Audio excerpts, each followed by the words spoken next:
They thought that it was the old me, but it ain't the old me, it's the bold me. I survived what they sent to destroy me, resurrected like a biblical story. They thought that it was the old me, but it ain't the old me, it's the bold me. Yeah, I'm looking dangerous now. Yeah, they're looking anxious now. Yeah, look at their faces now. Yeah, how did they make it out? Yeah, I had to break it. I'm talking that family curse. Everyone said I wouldn't make it, spoiler alert. Man, what are you so afraid of? Isn't that what life is made of? When you think about all you gave up, when you think about all the language and the bullshit that they sold you, when the teardrops hit your ceiling, will you see a human being? Will you open your eyes avoid the... I'm talking that family curse. Everyone said I wouldn't make it.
About eternal life and they're worried about losing their stuff and their money.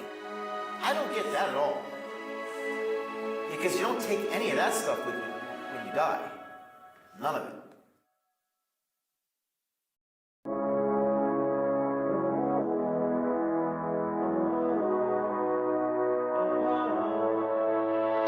This morning, when I woke, I couldn't stop hearing teardrops on my ceiling, falling from the eyes of the beautiful angel I had slaughtered. Hold me, ignoring what you told me, only for a moment. Everything is fine and the beautiful golden path unfolding. Anger in response to my emotion, all the trauma left unopened. Throw it all away and fly inside, get high, good times I'm reeling from the raindrops on the ceiling. From your heart this is revealing. You wanna get away, you're bored into my What are you so afraid of? Isn't that what life is made of? When you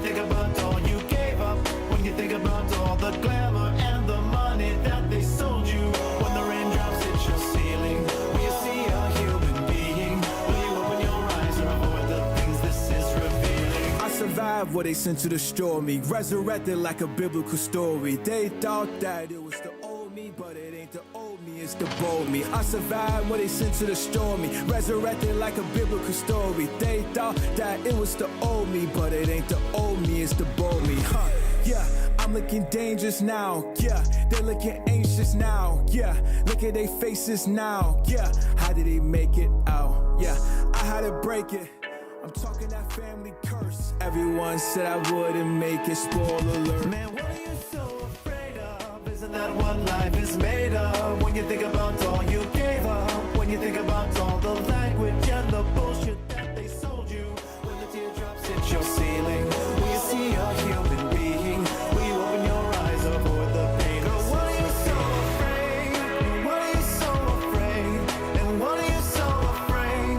And what are you so afraid? And what are you so afraid? And what are you so afraid? And what are you so afraid? And what are you so afraid?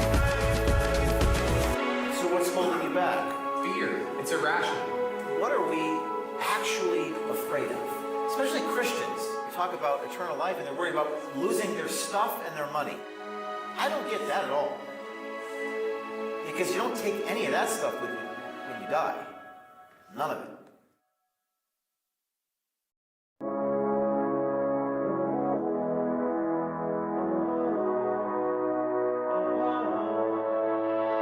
This morning, when I woke, I couldn't stop hearing teardrops on my ceiling, falling from the eyes of the beautiful angel I had slaughtered. Hold me, ignoring what you told me, only for a moment. Everything is fine in the beautiful golden path unfolding. Anger in response to my emotion, all the trauma left unopened. Throw it all away and fly inside, get high, good times I'm reeling from the raindrops on the ceiling. From your heart this is revealing. You wanna get away, you're bored into my What are you so afraid of? Isn't that what life is made of? When you think about all you gave up, when you think about all the glamour and the money that they sold you, when the raindrops hit your ceiling, will you see a human being? Will you open your eyes or avoid the things this is revealing? I survived what they sent to destroy me. Resurrected like a biblical story. They thought that it was the old me, but it ain't the old me, it's the bold me. I survived what they sent to destroy me. Resurrected like a biblical story. They thought that it was the old me, but it ain't the old me, it's the bold me. Yeah, I'm looking dangerous now. Yeah, they're looking anxious now. Yeah, look at their faces now. Yeah, how did they make it out? Yeah, I had to break it. I'm talking that family curse. Everyone said I wouldn't make it, spoiler alert. Man, what are you so afraid of? Isn't that what life is made of? When you think about all you gave up, when you think about all the language and the bullshit that they sold you, when the teardrops hit your ceiling, will you see a human being? Will you open your eyes, avoid the pain? Girl, what are you so afraid? And what are you so afraid? And what are you so afraid? And what are you so afraid? And what are you so afraid? And what are you so afraid? And what are you so afraid? And what are you so afraid? So what's holding you back? Fear. It's irrational. What are we actually afraid of? Especially Christians. They talk about eternal life and they're worried about losing their stuff and their money. I don't get that at all. Because you don't take any of that stuff with you when you die. None of it. Let's do it. Hello. Hello, everyone. We are live on the inside with James O'Keefe, and spaces are starting here. We're gonna let everyone fill in for a minute. We're sorry we're late. We're just getting that video done. Hello, everyone. Raise your hand on Spaces if you can hear me. We're always doing the technology check. We're always on the road. And everyone, can you hear me? Let everyone fill in for a minute. I don't see anyone's hands raised. There we go. Okay, good. So we're live, and we just broke this brand new story. Hold on one second.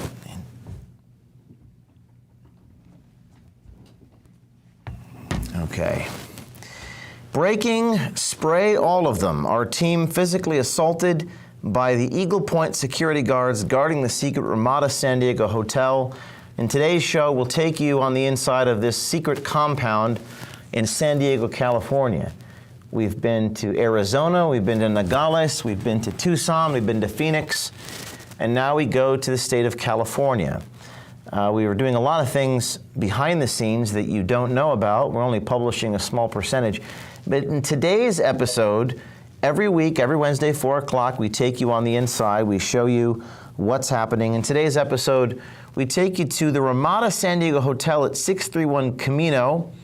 Our team posed as pest control and got inside, gained access to the surrounding perimeter, including a whiteboard that lists all the organizations and names involved in this secret operation at the Ramada Hotel.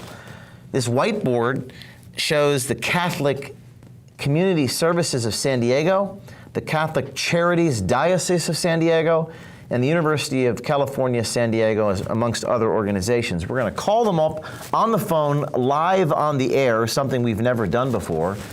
We're going to go ahead and do that. And some also incredible moments in this video of interactions with security. The security team, something called Eagles, do I have that correct? Not Eagle Point, but Eagles Point Security.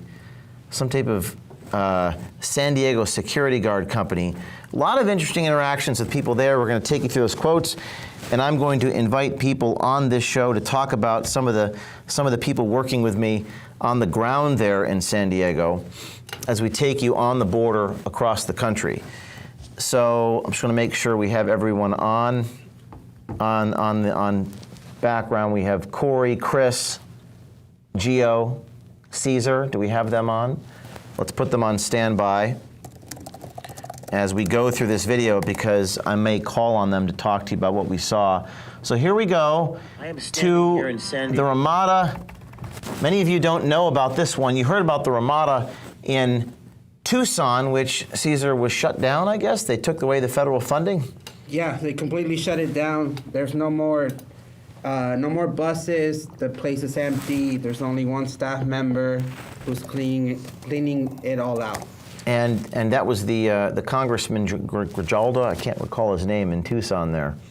Tom Tiffany, who visited. Tom Tiffany went to the location. They tried to arrest him too. Yeah, they tried to arrest him. They called the sheriffs on him. And the place is completely shut down now, so we're at a new Ramada. All right, here we go. There you go. At the Ramada Hotel here, which has been converted into some type of illegal immigrant compound. We're going to infiltrate, get inside, see what's going on. I'm with the pest control unit here. This guy runs the whole facility here, the general manager, a guy named Fonzie Vavo. All I see is the bus is pulled up by like 10 minutes. So here's the bus. It's charter. So here, we're going to take you through this piece little by little. We're going to go past. We usually in these pieces play just the mashup of the clips to introduce the piece, but we're going to go to the beginning of this episode. Okay, here we go. Type of illegal immigrant compound. We have illegal immigrants in the hotel room, opening up the curtains, looking at us here. So right here you can see all of the... And look at this parking lot here. You got pallets of water, pallets of supplies in the back of the Ramada Hotel, a converted Ramada Hotel. Pallets of water. They've got a lot of water. The NGOs, reportedly Catholic Services, reportedly Jewish Services, funding this compound. Now, I went to the front gate posing as a pest control guy and spoke with the manager. So we went to the front gate. We were there. There I am as the pest control guy. OMG Pest Control. OMG Pest Control. We've posed as a pest control. We've posed as homeless people. We've posed as everything you can imagine. We talked to the front gate guy. Hotel converted into. We talked to this guy who manages the hotel. This is a guy named Fonzie Vavo, Ramada General Manager. Fonzie, I'm the General Manager. Fonzie? Yeah. Notice how they have these black curtains on the fences guarding the property. It's unclear why they have these black curtains or why it's so necessary to keep so many secrets. Is Ramada here? Yeah, I'm the General Manager. Behind the gate, we got visual access to the back of a whiteboard that listed all the names. And there's the whiteboard that lists all the names. This is very important because we're going to call all those people today. Names of the people who run the facility. We intend to call every single one on our Wednesday show On the Inside, and we're putting their names that we can make out here. You can see an email, sandiego.sitelead@dss.ca.gov. Pay close attention to that email because this is where you guys come in, sandiego.siteload@dss.ca.gov. That's the California Department of Social Services. We also see the University of California, San Diego, Catholic Charities Diocese of San Diego.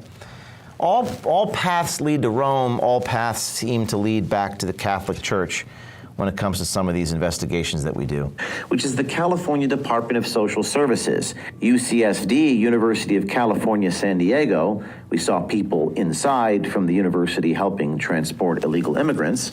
And CCDSD, that's the Catholic Charities Diocese of San Diego. We also have those names there for you. Fast forward a little bit, you see the bus pulling up there every morning at 10 a.m. Charter Up is the name of the bus, but that's not the name of the company.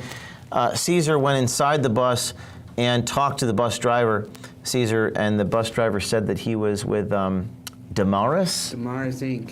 Damaris And Inc. he was just doing his job. Damaris Inc. just doing his. Everyone says in this video that they're just following orders and doing their jobs. It's a theme you'll see a lot in this video. We'll get to some of these moments here. 10 a.m. every morning, they disembark out of the Ramada and they get on that bus. So we're just waiting for that to happen. And once that happens, and once they start loading up the bus, we're gonna go up there and we're going to talk to these folks. Esperando que salgan la gente. Now, this is you speaking to the bus driver. Hector is his name. Oh, ¿y de aquí para dónde van? Vamos para varios lugares, pero ¿usted ¿Mande? vive aquí o trabaja aquí? Sí, trabajo aquí. Estoy esperando que mi turno empiece. Ah, sí, para salir, sí, nos llevamos So they take him to the airport every 10 a.m. Damaris Inc. it's called. Ya me da miedo cuando alguien se me acerca a preguntarlo porque hay unos que vienen bien enojados. Y a mí me han grabado, no, también han ido de varios lados. Me han grabado y me han dicho cosas. Ah, pues esa gente hay que ignorarlos. Y yo la verdad, yo como no entiendo. And what does he say? It's just me doing my job there. That's what he says to you. Yeah, he says he's just doing his job and he doesn't understand why people take pictures of him and get upset at him because he's just trying to earn a living.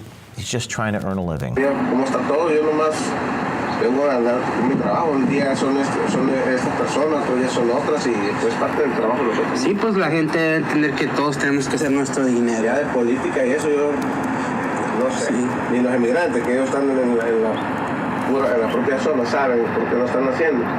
Not even the migrants know why they're coming here. What does he mean by that? Usually when you ask them, hey, is there a reason why you came here? You either get an economic reason or they tell you they don't know, they just decided to come for the joy of it, for the trip. The joy of it, the fun of it, is what one of the Chinese migrants do. Todos tienen su ideología, pero realmente no saben por qué. Sí. Cada quien hace su dinero. Sí, claro. Everyone has to make their money, of course. Make your money and go home. Hace su dinero y eso para su casa ya. Como se tardan en salir. Sí.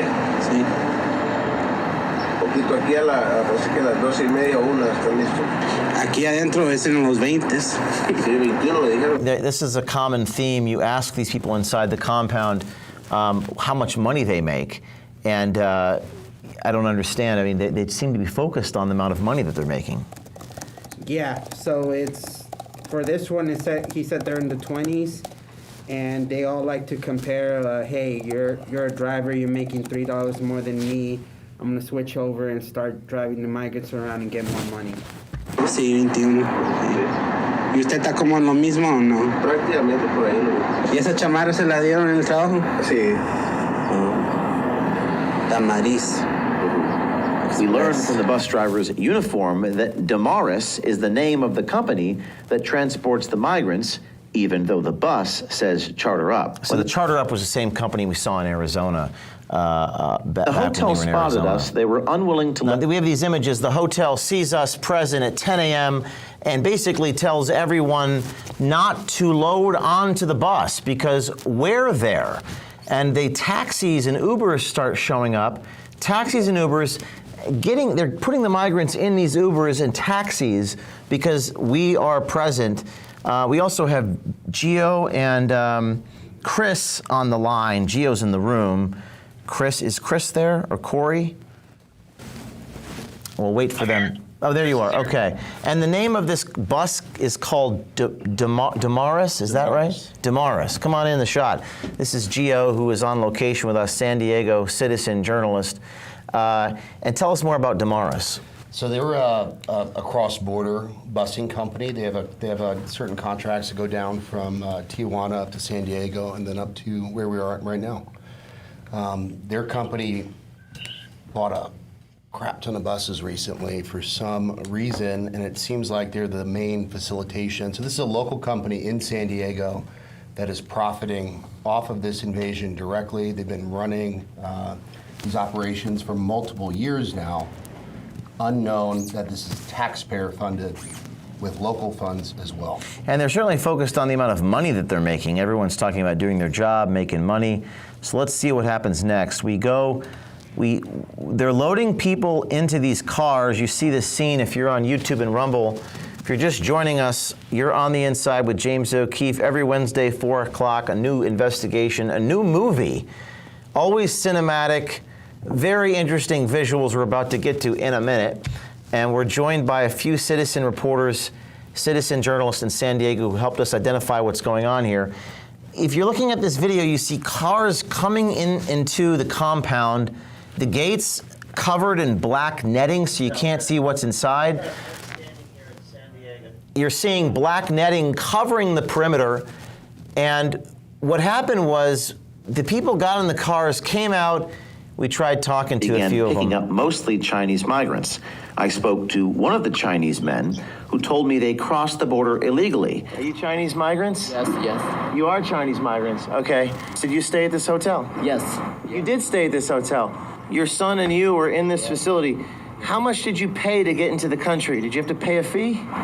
Free. It's free. This is free? Yes. He's telling me it's free of charge to stay at the hotel. It's not free. It's money's coming from the United States government. How did you cross the border? You crossed the border. Yes. You walked across the border. Yes. What's interesting about that is that we did some more undercover work, not in this video, but we're doing some longer-term investigative work on the Chinese migrants in California. What's interesting about California versus Arizona was just the diversity. Portuguese, Chinese, Afghan. That was what really struck me about these migrants. You were trying to speak Spanish, but obviously it's hard to speak Mandarin. It's hard to. You don't speak Mandarin, neither do I. But that was what struck me. Yeah, we ran into Portuguese and so many other languages, and it was kind of shocking. At one point, the security guards from something called Eagles Point Security Services became belligerent with us. One security guard manning the front gate Saturday morning was worth noting because he said he knew what was happening inside the facility, but he wouldn't say. He also said he made more money than us. The man, whose name is Rashid Shelby, appeared different from the others. He was clearly torn about what he was doing. His 1,000-yard stare was visible to everyone. And now, Gio, this guy was interesting. We're going to talk about all these security guards because I always find it interesting that people, they're just doing their jobs, they're just following orders, they're participating in something they don't agree with. But what is your reaction to this guy? You know what, it's heartbreak right there. I don't know if he has a family or not, but the idea that you've been participating in this operation for so long, you see it for so long, you see kids entering this facility in a stream each and every single day, and knowing full well what's happening with child trafficking and sex trafficking in the United States, I couldn't imagine wanting to be a willing participant in that. I don't think that he gets paid enough money for that to be able to look the other way. So if he wants to reach out and talk about it.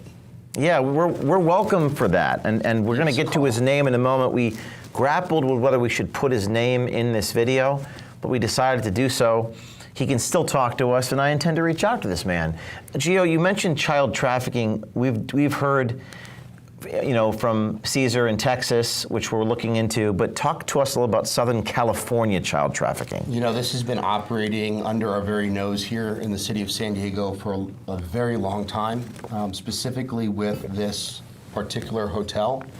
The unaccompanied minors that we were talking about for so long, for some reason in San Diego local media, it has not appeared. This hasn't been talked about. It's been completely mute in our local news. So we have children showing up at our border, facilitated by the cartel, facilitated by these NGOs, and then they are transported into this NGO network to go to destinations unknown in the United States. Now, what they tell us is that they are doing their due diligence to ensure that the smuggler that is bringing the child is actually telling the truth. And the vetting process is supposed to be with a rapid DNA test. We don't have oversight on what the NGO is actually doing to ensure that that child is actually with a family unit or going to a family unit. All we do know is that they show up here, they have security at these hotels like Fort Knox. They don't want us to see what they're doing with the kids. And then the second you bring it up to a security guard like that, he makes that face. Well, let's talk a little about these security guards. If you're just tuning in, we are now speaking with the Fort Knox security guards. For those of you on Spaces, you can't see it, but everyone else can. The 1,000-yard stare. It's one of the most remarkable images. It looks like he's about to cry, but at the same time, this man, whose name I'll get to in a second, he says some really strange things. He says that he makes more money than me. They always talk about money and following orders. Let's listen to this. You could see the sadness in his face. What's happening inside that facility? Yeah. You do. What's happening inside that facility? You know what's happening here? Do you know what's happening inside that facility? Yeah, everybody knows. If everyone knows what's going on here, can you just tell us what's going on? Everybody knows what's going on. First of all, not everybody knows. No. Maybe a few people in San Diego know, but if I poll tested my audience, 99.9% of people have no idea what's happening inside this facility. No? You said everybody knows. What does everybody know? You wouldn't be here if you didn't know. Just, can you say it? Say it out loud. Can you say We it? want him to say out loud what's happening. We want him to acknowledge what he's doing, what they're doing inside the facility. Please. You should be going to talk to the governor. Then he asked me to talk to Governor Newsom. I don't know what is that about? Like Newsom is supposed to help me? What does he mean by that, Gio? Well, Governor Newsom took a trip to the border and took a trip to one of these migrant facilities in San Diego. He didn't publicize the trip before he came. And I suspect that this is probably the facility that he went to. I can't identify on his social media if he was there or not. But when we take a look at the California state funds, not federal funds, the California state funds that are going into these facilities, perhaps our security guard knows about that. Well, Newsom was present at the border around this time as well. It was the day before, the day of, the next day, but just visited. To the governor, did you say? The governor of California? Yeah. Do you think the governor of California wants to talk to us? Hey, well, you're trying to... It doesn't affect you. Why are you protecting that? What do you mean? Why are you a security guard protecting what's happening inside that facility? Why are you here harassing us? Because He wants me to go away. He wants me to stop asking questions. All these security guards acted really strange. And then he's going to say he makes more money than me. Hey, good. Congratulations. Does that feel good? Here we go. Ask the governor? Yeah. How much do they pay you? More than me? Okay, good. Congratulations. He says he makes more money than me. That's interesting. Does that feel good at night? When you look in the mirror? It does? I ask him, you can't hear it because there's a motorcycle going by, but you can see it. I ask him, does that make you feel better at night? And then he sort of mouths, yeah, yes, yeah, yeah. So I think it's important we name these people. Let's go to this other guy. This other guy we spoke to, every corner of this establishment there was a security guard. This guy says, right there, don't go anywhere. Stop, don't move. As if he's gonna arrest us. There was another security guard. His name was Javon Jones. This guy was a character because he was laughing the entire time that we interacted with him. In there. Kids, do you know that 1 out of 10 get trafficked? May I come in here? Okay. Isn't this a hotel? Can I get a room? So I'm standing in the driveway. I don't know why. I guess the driveway is private property of the Ramada Hotel. He's slamming the gate in my face. What facility is this, sir? Property or not? Excuse me? Facility. Excuse me. Are you trying to get me arrested? Are you gonna arrest a journalist? Are you gonna? He gives me kind of a really firm push. I lose my footing, fall to the ground. So that's an assault. Javon Jones assaulting me here, and we're naming him. We got his thanks to Gio. He got a zoom in on the badge. Jesus Christ, man. Come on. Are you gonna get me arrested? Now he's laughing. Javon Jones, Eagles Point Security is. The thing about Javon is the whole time the guy's laughing. He wouldn't stop laughing and smiling. I don't know if that's a defense mechanism. I don't know if he's a sociopath. I'm not sure why he's laughing. Gio, your reaction to that? I would say he's very nervous at this point. Nervous because he's being exposed. I couldn't imagine wanting to be exposed for protecting human trafficking at this point. Come on. So this is his reaction is to laugh like a hyena. Watch your step, bro. You think it's funny? And then he says, watch my step. Children in there? You think that's funny? What are you talking about? Are there children inside the facility? Are there children inside the facility? I'm talking about the women and children inside the facility. Are you making that up right now? He says I'm making it up. So this guy's just a liar. He's about to talk about pepper spraying us. Am I making it up? See them with our plain eyes. They're literally visible right from the friggin' parking lot. You are laughing at the women and children inside the facility. What is funny about that? Are you gonna shoot me with the gun? Then he puts his hand on his gun as he's walking towards me. These people, man. Are you gonna shoot me with the gun? I've been told that by that security guy putting his hand on his, what did you say? He put his hand on his gun. He could have his guard card could be pulled. We'll look into that. No hablo español. No hablo español? He thinks it's funny. Some of these characters we meet in the field when we're reporting is really extraordinary. Just incredible characters. He had his hand on his gun when he was walking towards me. He had his hand on his gun. He was laughing about it. Why are you hiding? Are you not proud of what you do? What are you afraid of? That's like the song we made, What Are You So Afraid Of, that you heard to start the show? What are you so afraid of? That was Malik, the officer. And then they drive away, and there's one moment here where they actually talk about pepper spraying us. This other guy comes over, and he says he's just doing his job. I don't know. Do you know what's happening inside the hotel? I don't know. You don't know? Yeah, I guess I do my job. I'm just doing my job, man. I'm just doing my job. So you block? Yeah, just doing. Are you following orders? You blocking them? Are you following orders? If he doesn't get off the property, they can spray him legally. Then Javon Jones tells the other guy, if he doesn't get off the property, you can spray them. You can spray them legally, and I don't think, Gio, he's correct about that. That's actually not the law in California. The only way you can do that is if it is for self-defense, if you feel an imminent threat. So if he were to do that, we would have... Yeah, we have the penal code. This is penal, yeah, exactly. Penal code 22810 makes it a crime to use tear gas other than for lawful self-defense. Tear gassing a news crew is not legal in the state of California, as far as we know. So it'd be interesting to get a comment from Eagles Point Security on that. You can spray them legally. Go ahead, spray me. Go ahead, spray all of them, he says. He's the gentleman on the motorcycle. Spray all of them, he says. I know who he is. His name's Javon. Javon? Hey, Javon just said he wants to spray me. What is he talking? Hey, Corey, are you there? Yes, I'm here. Hey, your reaction to this, because you've done some reporting on the border in San Diego.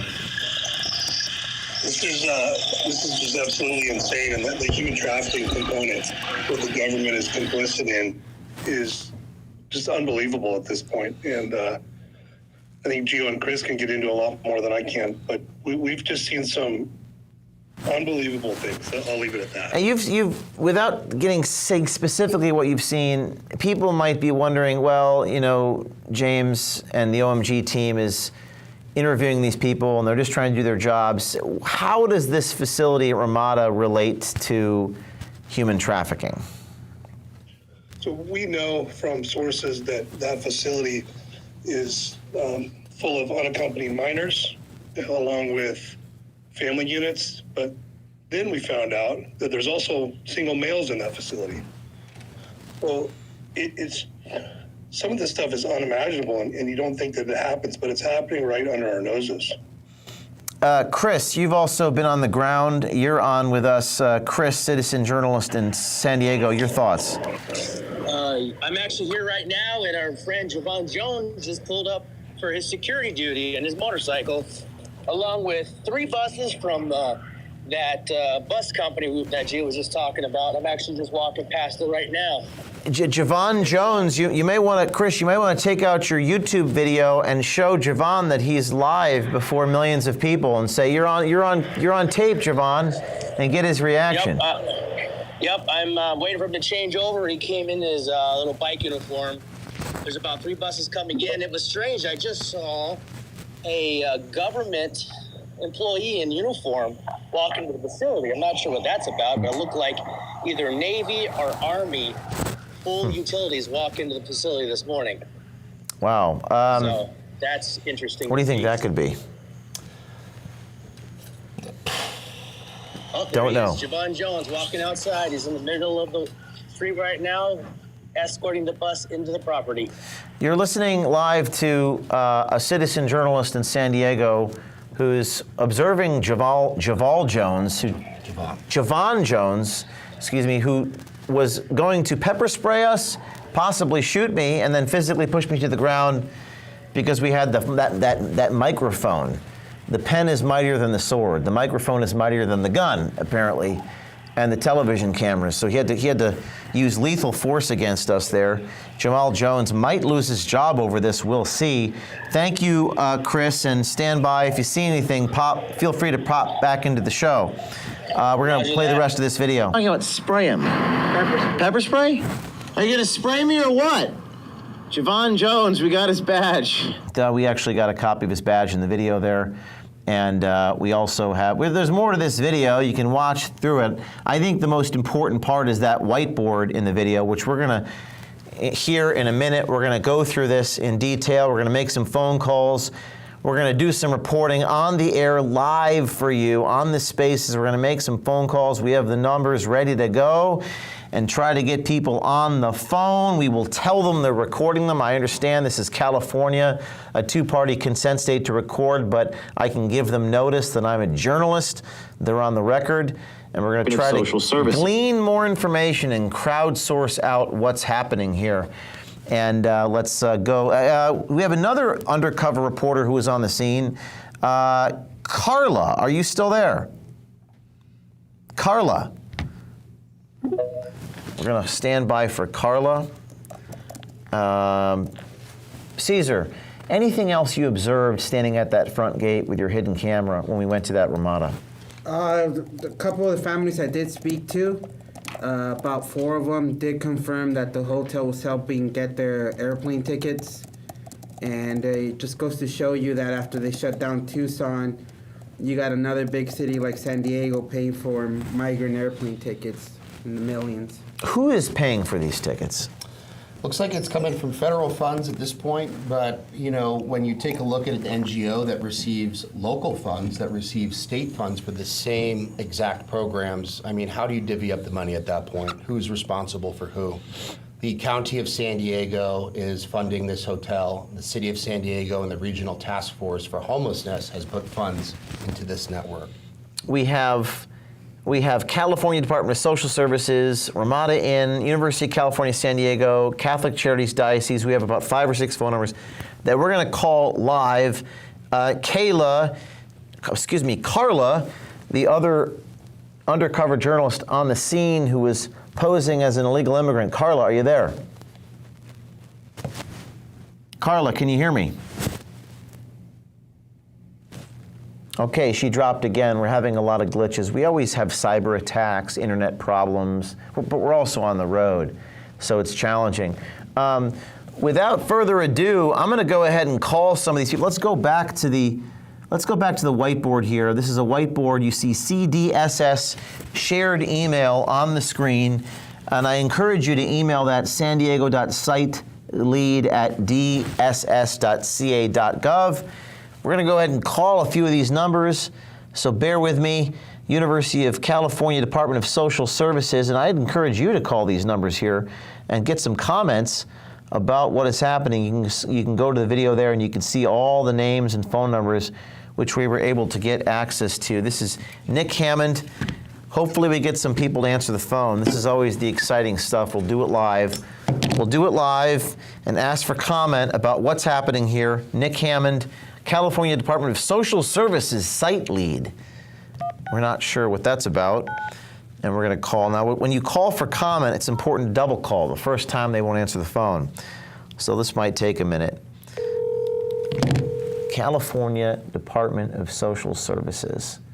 While we're waiting to the phone to answer, your call has been forwarded. Why are it seems like the state's involved, the universities are involved, the feds are involved, and the churches are involved in all of this. They're very involved. They're very involved, and when you take a look at what most of these NGOs were responsible for in San Diego prior to the open border, that was providing homeless services. Now what you see is a city that's been overrun by homeless people that are Americans that are genuinely suffering on our street, and they seem to be forgotten about with this new pot of money. Well, I forgot that by using the phone I'm using to call the spaces, I cannot actually use the spaces, so good news is I have many phones. I have 5 phones actually at OMG. We use a lot of different phones for a lot of different purposes, so I'm going to use my other phone to obviously make the calls here. Now we're going to call this John Williams, affiliated with the Ramada. We also have the phone number for the head of the whole operation. They run this thing better than anything I've ever seen. They have walls, they have fortification. If they treated the border like they do this Ramada Hotel, maybe there wouldn't be any illegal immigration. We're going to call this John Williams here, affiliated with the Ramada, try to find out what he does. These are all names on the whiteboard, everyone. You can do this yourself. If you go to the video, crowdsource out some intel here through our citizen journalist community. Your call. And when you call for comment, always double call. Works half the time. When you see these whiteboards. University of California, San Diego, CSSM. What does CSSM stand for? It could be a couple different acronyms, but we think it's basically security manager. It's for a certified security manager. This is the University of California, San Diego. We've seen a few of these University of California, San Diego people working for professors. They have a program there, actually, at the University of San Diego. What did we find in our research? They actually had an asylum program, Asylum Seekers Project at University of California, San Diego Health. They're using the migrants as, is it case studies in the University of California, San Diego here? This is Keeler Kime. Their name is on the whiteboard from UCSD. Apparently part of this. Do you know anything about this, Gio?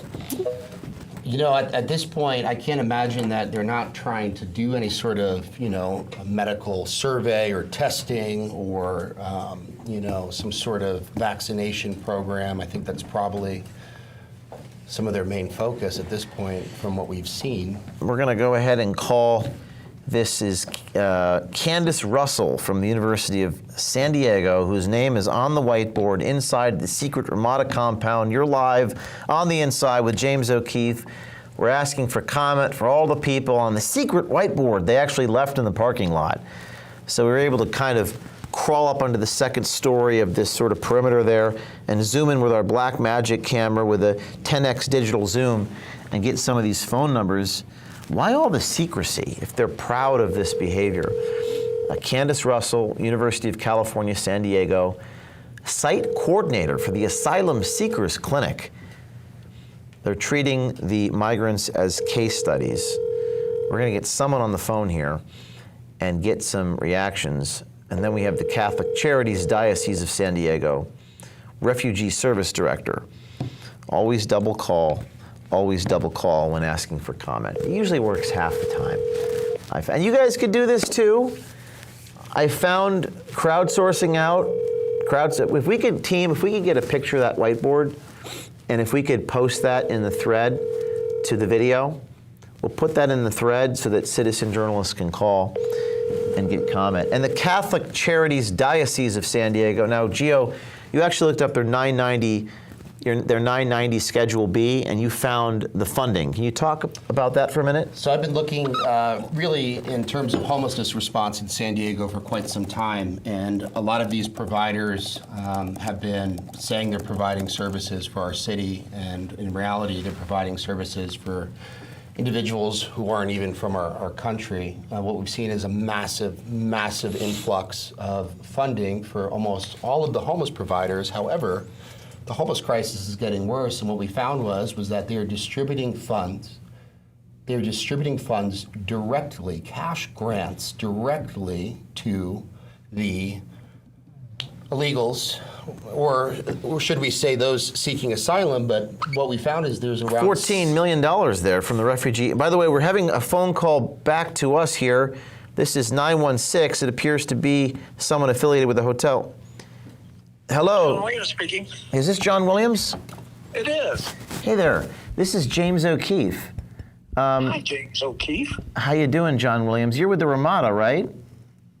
Am I at the Ramada? Are you with the Ramada? Do you work with the Ramada there in San Diego? I do not, sir. I don't know where you got this number from. We have the wrong John Williams. You probably do. Okay. All right. Thank you. Sure. False lead, false positive there. Some of these numbers are hard to read on the whiteboard, so if you guys can find different numbers.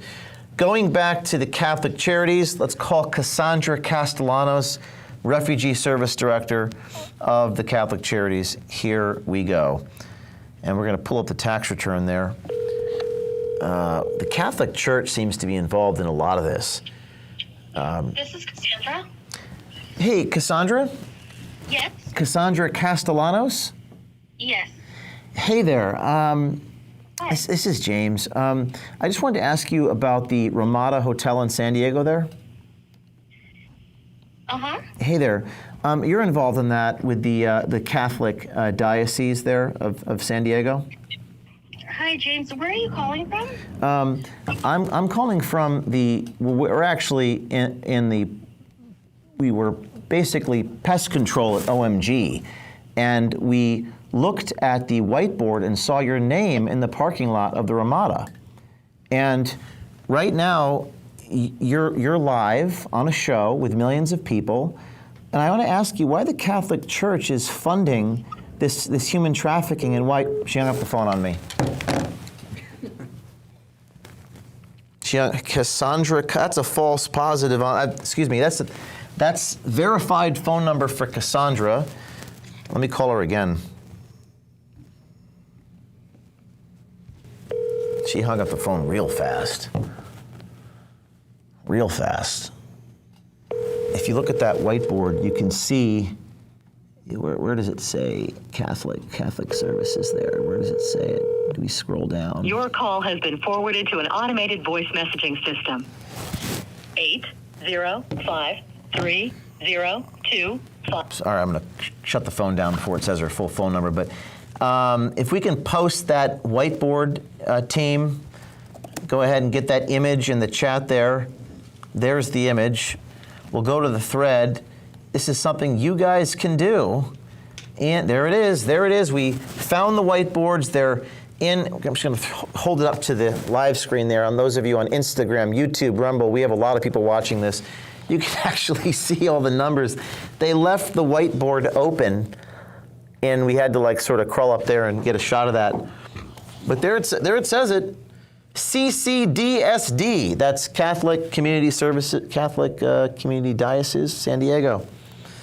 Cassandra Castellano, Carlos De Leon, Cynthia Delgado. Here's the question I have for the people in the Catholic Church. My father, Irish Catholic. My grandfather, Irish Catholic. Why are you ashamed of this? Why are you ashamed of it? Why are you ashamed of what you're doing if what you're doing is right? Is there something about what you're doing that's not right? Chris, are you still with us? Chris? Not sure that. Yes, sir. Yeah, nope, still here. Any update on, if you're just tuning in, where we've got Chris here, citizen journalist who is with me. Have you seen anything on the ground there with our friend Javon? Yes, I've been taking some pictures and putting it in the reply section under the Twitter page for this space here. They were actually stopping traffic in both directions. It looks like the buses are not able to do a roundabout inside the facility. They had traffic stopped in both directions so the buses can back up, and they're now stationed in the middle of the median, directly parallel with the I-8 freeway. Javon Jones, another security guard, utilizing their personal vehicles to block traffic and to poorly execute a traffic-controlled intersection. The bus doors open right now. Everyone's out front smoking and joking like it's no big deal. It's very strange that all of a sudden the guards are down. I could literally walk into this facility right now if I wanted to. The front and back doors open, so they're not under pressure right now.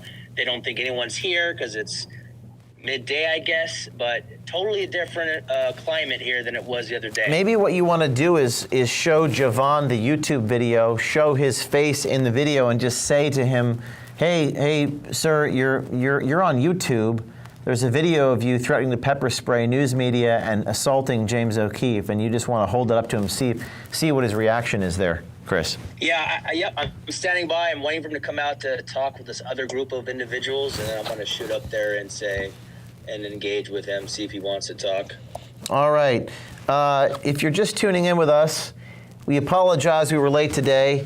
We are in California, live from California, the San Diego border, a place we never visited before. We're only showing you 5% of what we videoed because a lot of these things we want to go deeper and further. But as with all things, it's important to show you just a little bit because many of you have information. In fact, I have sources inside these institutions I'm meeting with this week. I can't tell you who they are, but they're deep and they're high level as we go months long deeper into this investigation. Carla was the other undercover journalist on location. Carla, are you there? Hi there, James. Yes, I'm here. Now, my understanding is that you were along with Caesar, you were sitting outside the gate at that Ramada Hotel. What did you see? What did you hear at the Ramada Hotel? That's right. I was out front and I was posing as an immigrant. I was able to get also some of the management to come out and speak to me, but again, they didn't have name badges. They wouldn't let me in. In fact, the same security guard that you're referring to threatened to pepper spray me. Threatened to pepper spray you? Yes. This is Javon. This guy Javon is obsessed with pepper spraying everybody. I don't know what his. That's right. And I was just asking for help. I was just posing as an immigrant saying, I need help. Who's the manager? Who can I talk to? I was told if I lost a person, I would come here, and they wouldn't help. This is Javon, Javal. For those of you, people tune in, they tune out. This is live radio. People come and go. Let's go back to this scene of Javal is his name. Javon, excuse me. Javon Jones. Play this one more time. Keep talking. Excuse me? I hear you. Sir, there's children in there. Kids. Do you know that 1 out of 10 get trafficked? May I come in here? What's that? Isn't this a hotel? Can I get a room? What facility is this, sir? There's some of irony in them telling me that everything's private property. It's kind of ironic. Excuse me? Excuse me, are you trying to get me arrested? Are you gonna arrest a journalist? He gives me a good push there. So why did they, Carla, why did they threaten to pepper spray you? You're just... Yeah, I think the manager that had come out was just super frustrated because she was not willing to divulge any information, and I kept trying with different angles, and she was just not going to give me her name. She was not going to give me any additional resources or phone numbers or contacts or anybody who I could reach out to for help. And then she literally looked at him and just gave him the sicker look, and he just stepped up and said, "Ma'am, you do need to get off the property." Well, and today apparently things have changed. We'll see if the Eagle Security Company, if someone can find me Eagle Security's phone number here, team, if we can give me the phone number for Eagles Security, we're going to go ahead and call them as well. We've called everyone on the whiteboard that we have. We've gotten in touch with Cassandra Castellanos, Refugee Service Director for the Catholic Charities Diocese of San Diego. The world isn't what it seems when the Catholic Church is involved in human trafficking. Not an exaggeration, not an embellishment. We also have Audra. I don't know if Audra's here, but Audra knows a lot about the local dynamics on the ground in San Diego. Hey there, are you there, Audra? I'm here. Oh, perfect.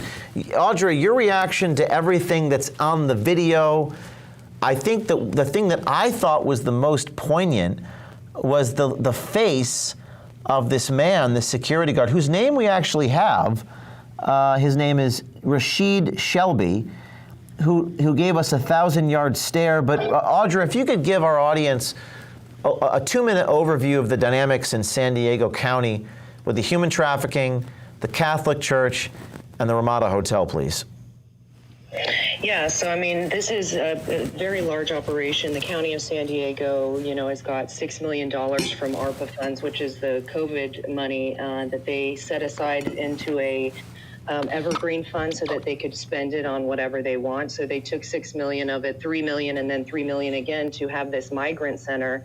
And this is going on outside of that money because this is being funded by the state and the federal government. There's money coming in from many other places, and they are, continuing to use hotels and the different restaurants and whatnot to facilitate this, all while they are calling the people who want to stop this xenophobic because they act like we don't want people coming from other countries. We have a Board of Supervisors chairwoman who is an immigrant from Tijuana, and so they're really pushing for this to stay open and continue.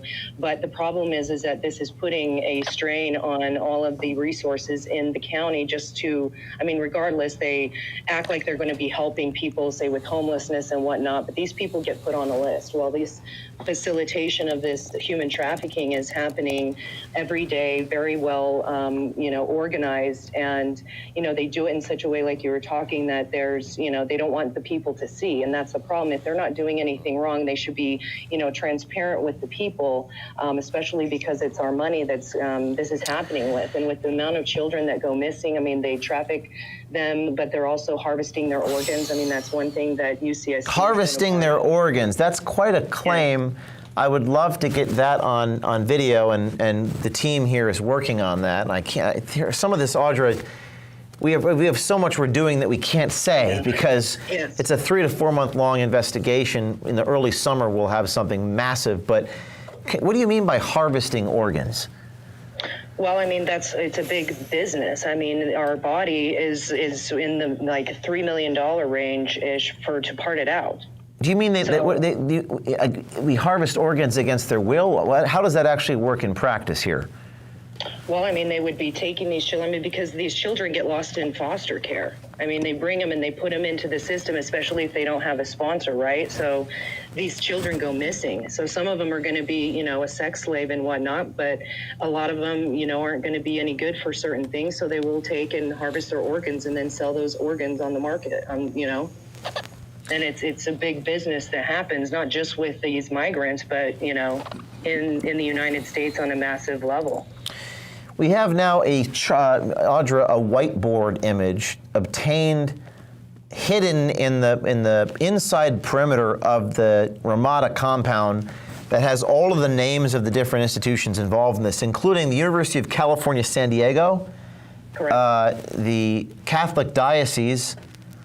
Can you talk for a minute about why is the University of California, San Diego involved? And I think you've done some on-the-ground conversations you've witnessed this. What is that about? So, well, the conversation I actually had was with SDSU, the students from there. So there's, it's going to be different with them. They had a program that there was a professor volunteering to come and, help these people get to where they need to go, like many of the other NGOs that are doing the same.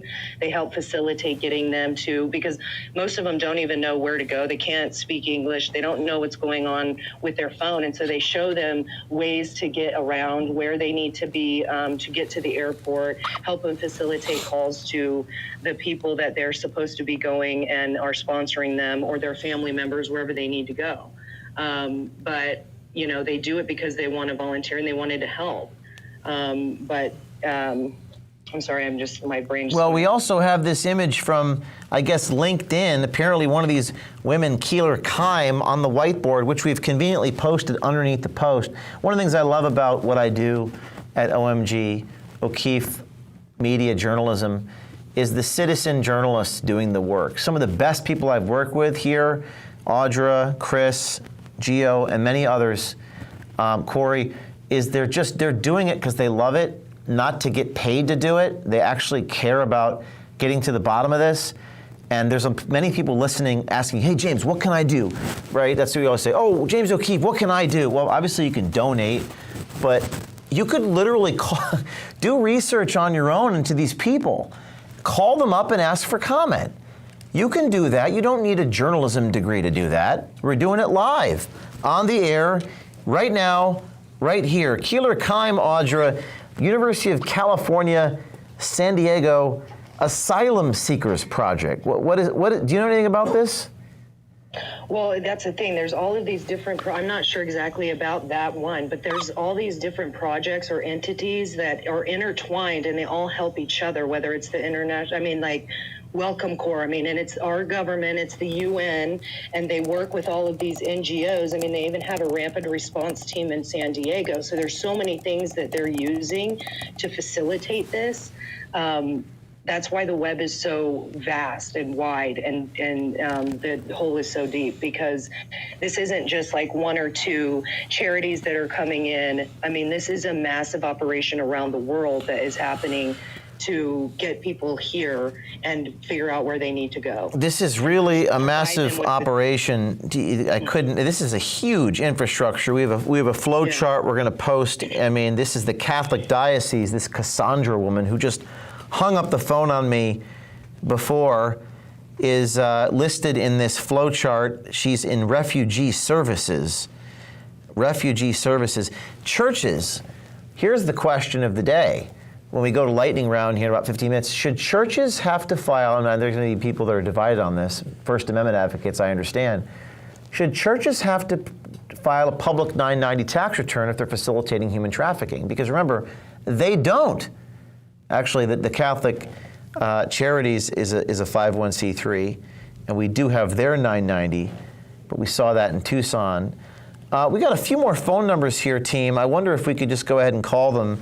It might not be worthwhile. What's this? This is the number for who? The security company, and that's Eagles Point. And this is the switchboard, or? That should be their main number. All right, let's go to call Eagles Point Security and ask them for comment. We like asking for comment live on the air. California, two-party state.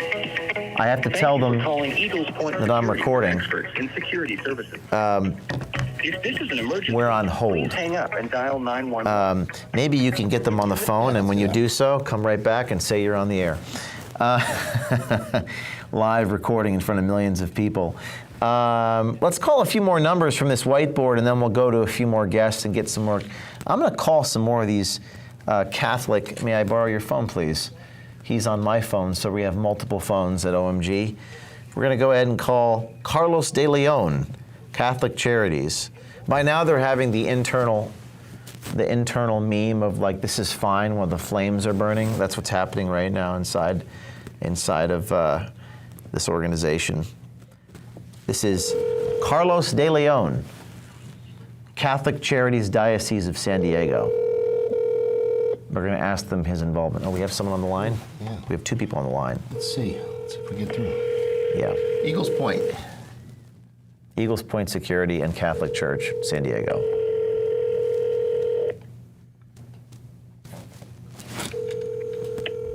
Thank you for calling Eagles Point Security. I got you. Hey, this is Eagles Point Security? Yes. Yes, hi. Is there someone, can I please speak to your president or someone that runs the organization, please? Oh, you're calling for the company Eagles Point Security? Yes. Oh, okay. This is their paging service.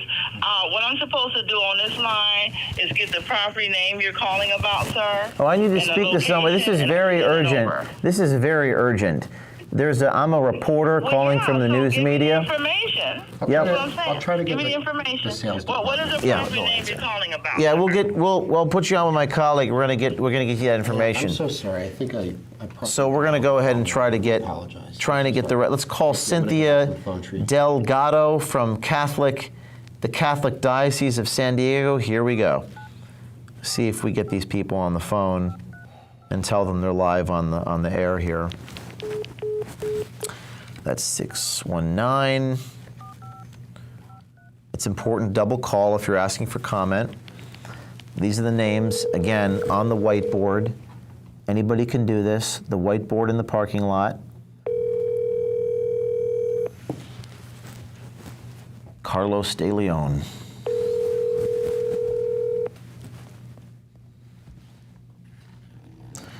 All right, well, we're still trying to get some active numbers.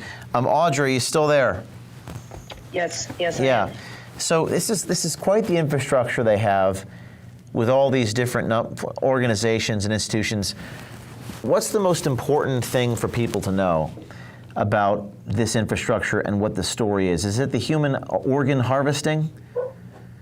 Well, I mean, I think that's very, very important for the people to know because, as much as people want to act like this is, to help people come and find refuge from, a place where they may have been terrified, that's not the case a lot of the times. And when they're, being used in this manner, I think it's important for us to understand, what it involves and what it entails when they're actually bringing these people across. It's not all to just give them a better life. And, we're also suffering in our own community. So I think it's important to understand where the money is going and how well this is facilitated and why we need to expose this, because otherwise, I mean, this is an invasion of our border. They can join the military or the law enforcement. And if they don't, then if something happens, what do we do in a time if, do we need to prepare for a civil war if something, doesn't stop? Because they do want to take down the United States. So this is a way to do it. They have to take us out from within. And I'm not trying to,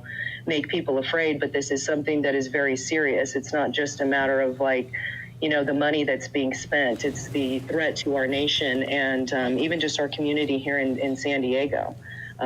This is a huge risk to our ability to continue as a nation, really. Well, let's play this. Hector, the bus driver, working for Damaris, saying in Espanol, but I'm going to translate it for you, quote, "Not even the migrants know why they're even here. The Chinese migrant told me that he's here to have fun." I don't know what that means. I said, "How did you cross?" He said, "I crossed illegally at the border." I don't know what that means, have fun. What does that mean? Don't take my word for it. Listen to this. En la propia zona saben por qué lo están haciendo. Sí, todos tienen sus ideologías, pero realmente no saben por qué. Sí. Translation, Caesar? So he's saying that they don't even know why they're coming, and everyone has their own opinion, and we should accept their reason for it, even if they don't have anything. That doesn't make any sense.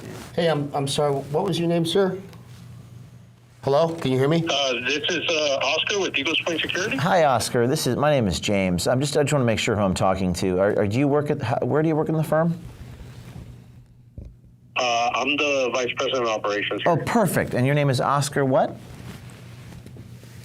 Oscar Moya. Oscar Moya, M-O-Y. I just want to make sure I'm talking to the right person. Yeah. Moya, M-O-Y-A? M-O-Y-A, yep. Perfect, Oscar. Hi, my name is James O'Keefe. I'm an investigative reporter. I'm the CEO of O'Keefe Media Group. And there's a video live on the internet right now of your employee, Javal Jones is his name, threatening to use pepper spray against a news crew and physically and violently assaulting my team. It's all over the internet, and I'm calling you. This call may be recorded for quality and assurance purposes, by the way. I'm calling you to see what's your comment to Javal Jones's behavior, which appears to be a violation of California Penal Code. Who am I speaking with? You're speaking with James O'Keefe.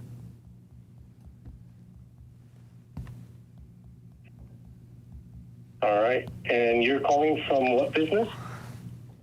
I'm an investigative journalist, and this is California Penal Code 22810. It makes it a crime to use tear gas for any other purpose than unlawful self-defense.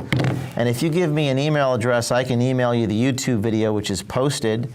And I'd like your comment on Javal. There was laughter. He put his hand on his gun. He works at the Ramada address at 631 Camino del Rio South.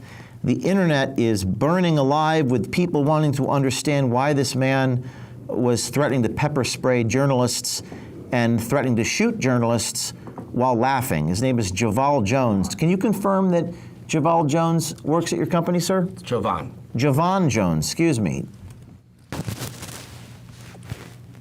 I actually can't confirm our employment with any officer here. Well, I'm looking at his badge. His badge is in the YouTube video. It states his name and it says he works for Eagles Point. So if you can't confirm it, I can confirm it. Sure. Sure. So I'm speaking with Oscar Moya, that's M-O-Y-A, Vice President of Operations for Eagles Point Security. Sir, how much money does the Ramada Hotel pay your company? And there's apparently human trafficking. I cannot disclose any of that information. If you want to email me, I'll be more than happy to talk to you, but this is not something that I can speak over the phone. Well, we've already sent you a LinkedIn message, Sir Oscar Moya. But the bottom line is that here's the problem. When you say I can't disclose that, I'm going to go ahead and disclose it anyway, because that's how it works in investigative reporting.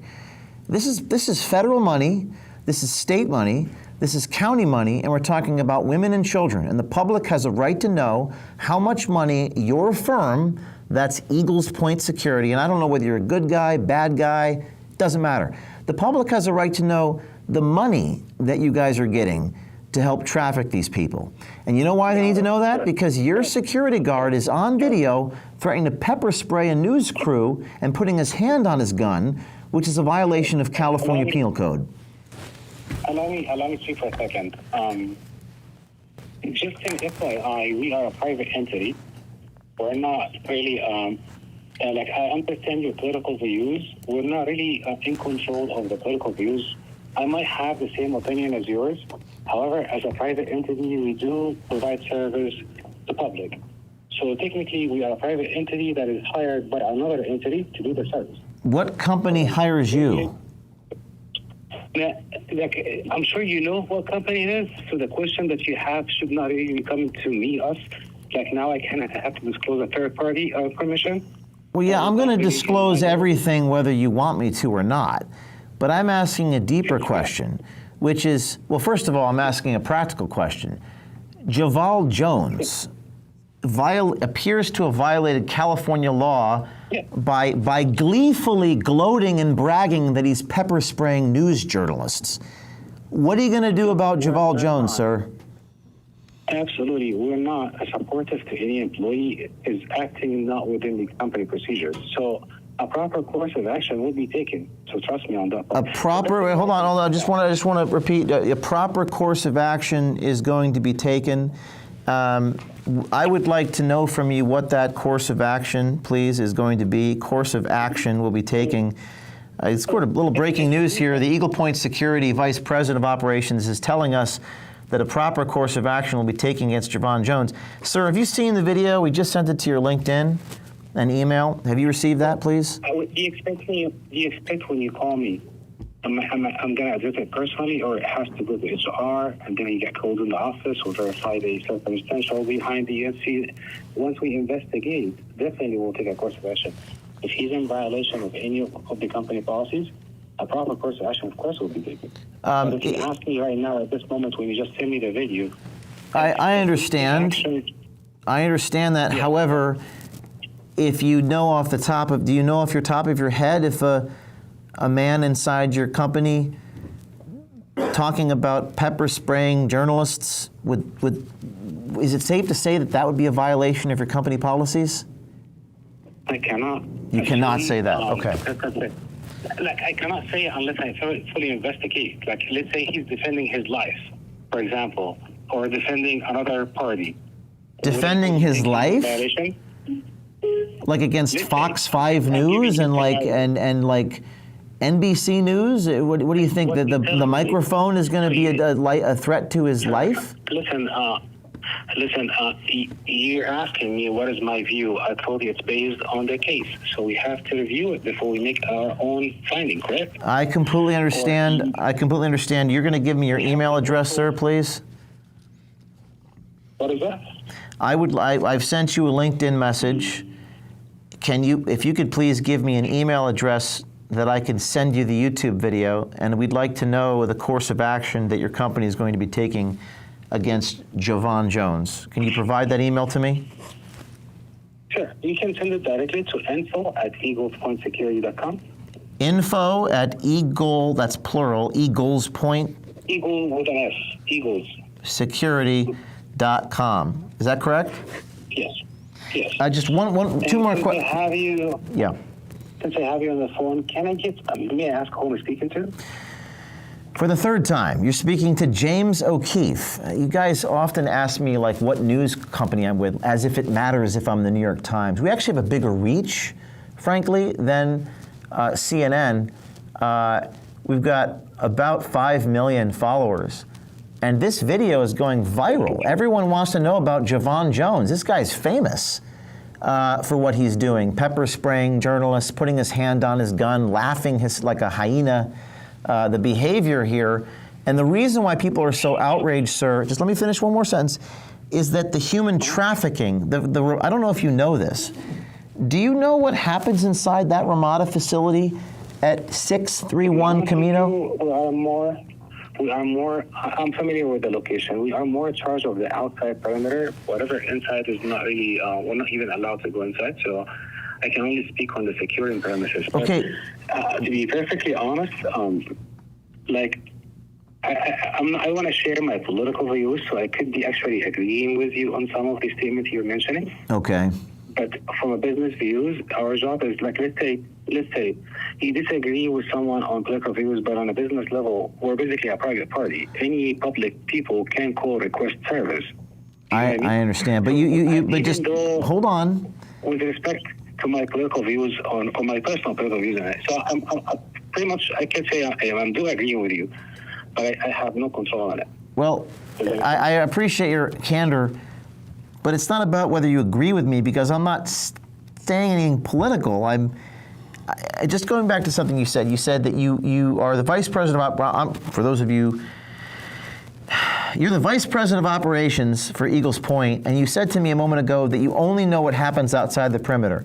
Are you telling me, sir, because we're being honest with each other, that you don't actually know what's happening inside that Ramada facility that's being guarded like Fort Knox? I stayed in a lot of Ramada hotels. I've never seen a Ramada hotel guarded like Fort Knox before. Do you have any idea what's happening inside that facility? It's good that you have an interest, and I totally respect it. Like, my job is really a perimeter of security. So our job here is we provide whatever goes inside in terms of operations on how we operate with. It is not really a security-related matter to us. You know what I mean? Do you know or do you not know what happens inside the facility? Do I need to disclose whether I know or not to you? Yes. No, I do not. Well, you don't have to do anything, but it's the right thing to do, morally, ethically speaking. No, if you hire me as a private entity, would you be happy if I disclose your personal information to public? I'm not asking you to disclose anything personal. So as the vice president, sir. Ask that question to the entity that is in charge. Sir, we have been calling people all day. My time here with you is finished. If you're not going to listen with it. I am listening. We are a third party. Your communication should be directed to the main party, not us. Not asking us to reveal other parties' information. That would be a big violation. Sir? You understand? I am not asking you to reveal anything. Fair treatment to the employees. As the Vice President of Operations for Eagles Point Security, sir, I just want to ask you one question. Do you know that... Unfortunately, I will not be able to continue. Do you know that that Ramada facility has unaccompanied illegal children, illegal immigrant children, yes or no? No, I do not. You don't know that?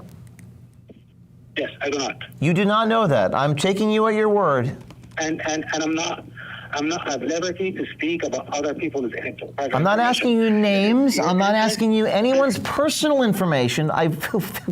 Sir, I filmed young women, party information. young girls walking out of that Ramada facility. I filmed that. Obviously, you can disclose that because it's a matter of public record. My job is not to speak about other clients' privacy. You need to speak to them directly. If you're profiting off Even of, if you are on news, you should be aware of the laws and the Privacy Act. We cannot speak of another party's information. I could pass the bar exam on the privacy laws, sir. I've been through more litigation than you can imagine on this. And I could tell you this. If you are aware of it, then you should know that you should go to the main source and talk to them directly. Why do you do business with an organization that's doing human trafficking? I cannot speak about other people. And what you're saying right now, if it is wrong, you also hold liable for it. Which part? What statement have I said that's saying human trafficking, and you make an accusation, and it turned out to be wrong? Other parties can hold you liable for this. Go ahead, sue me. Let's go through the discovery on that. Well, I'm happy to go through discovery on that. We'll go through the discovery process and we'll do some depositions. Been through about 20 of those. I love a good deposition. You want to know why I love depositions? Because I get to ask the other party, I get to ask the other people questions that they don't want to answer. And I'm sitting next to my colleague who literally worked on the inside of these facilities, and he saw children. Well, children get trafficked, sir. If you to a fire employee just based on a complaint without investigation, that's also a violation of the law. I am not asking you to fire anybody. What happened? I am informing you of the fact that one of your employees was laughing about pepper spraying news journalists. So we put it under investigation to find out a lot more to the facts on this, and a determination by HR will be taken. I'm on your side on this. But when you ask me to speak about other parties and release their permission, I wouldn't even expect an entity that does that. I am doing my job, sir, as a journalist. And it's my job also to protect my clients' rights. Right? No, it is not your job. There comes a point in time, space and time, when it crosses a moral line to profit off of certain things, I believe. We work with the entire law enforcement agencies. We do not disclose public information unless it's by law. So if you're trying to get information away from the law, I cannot help you on it. So when you ask me what happened here, what happened there, it is not really us. Well, your security, the employees, we're trying to let me.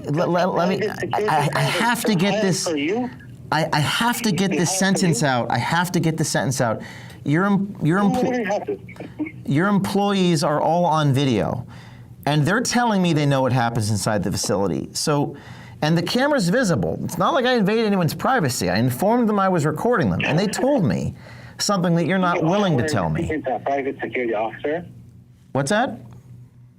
You are aware that you are speaking to a private security officer, correct?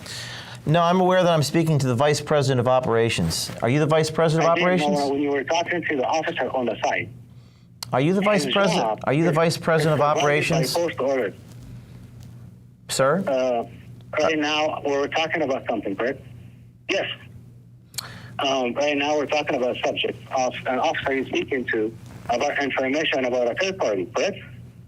These officers' knowledge of what's going on is exposed to order, which this is okay and this is not okay, and what is he capable of and the authority you have.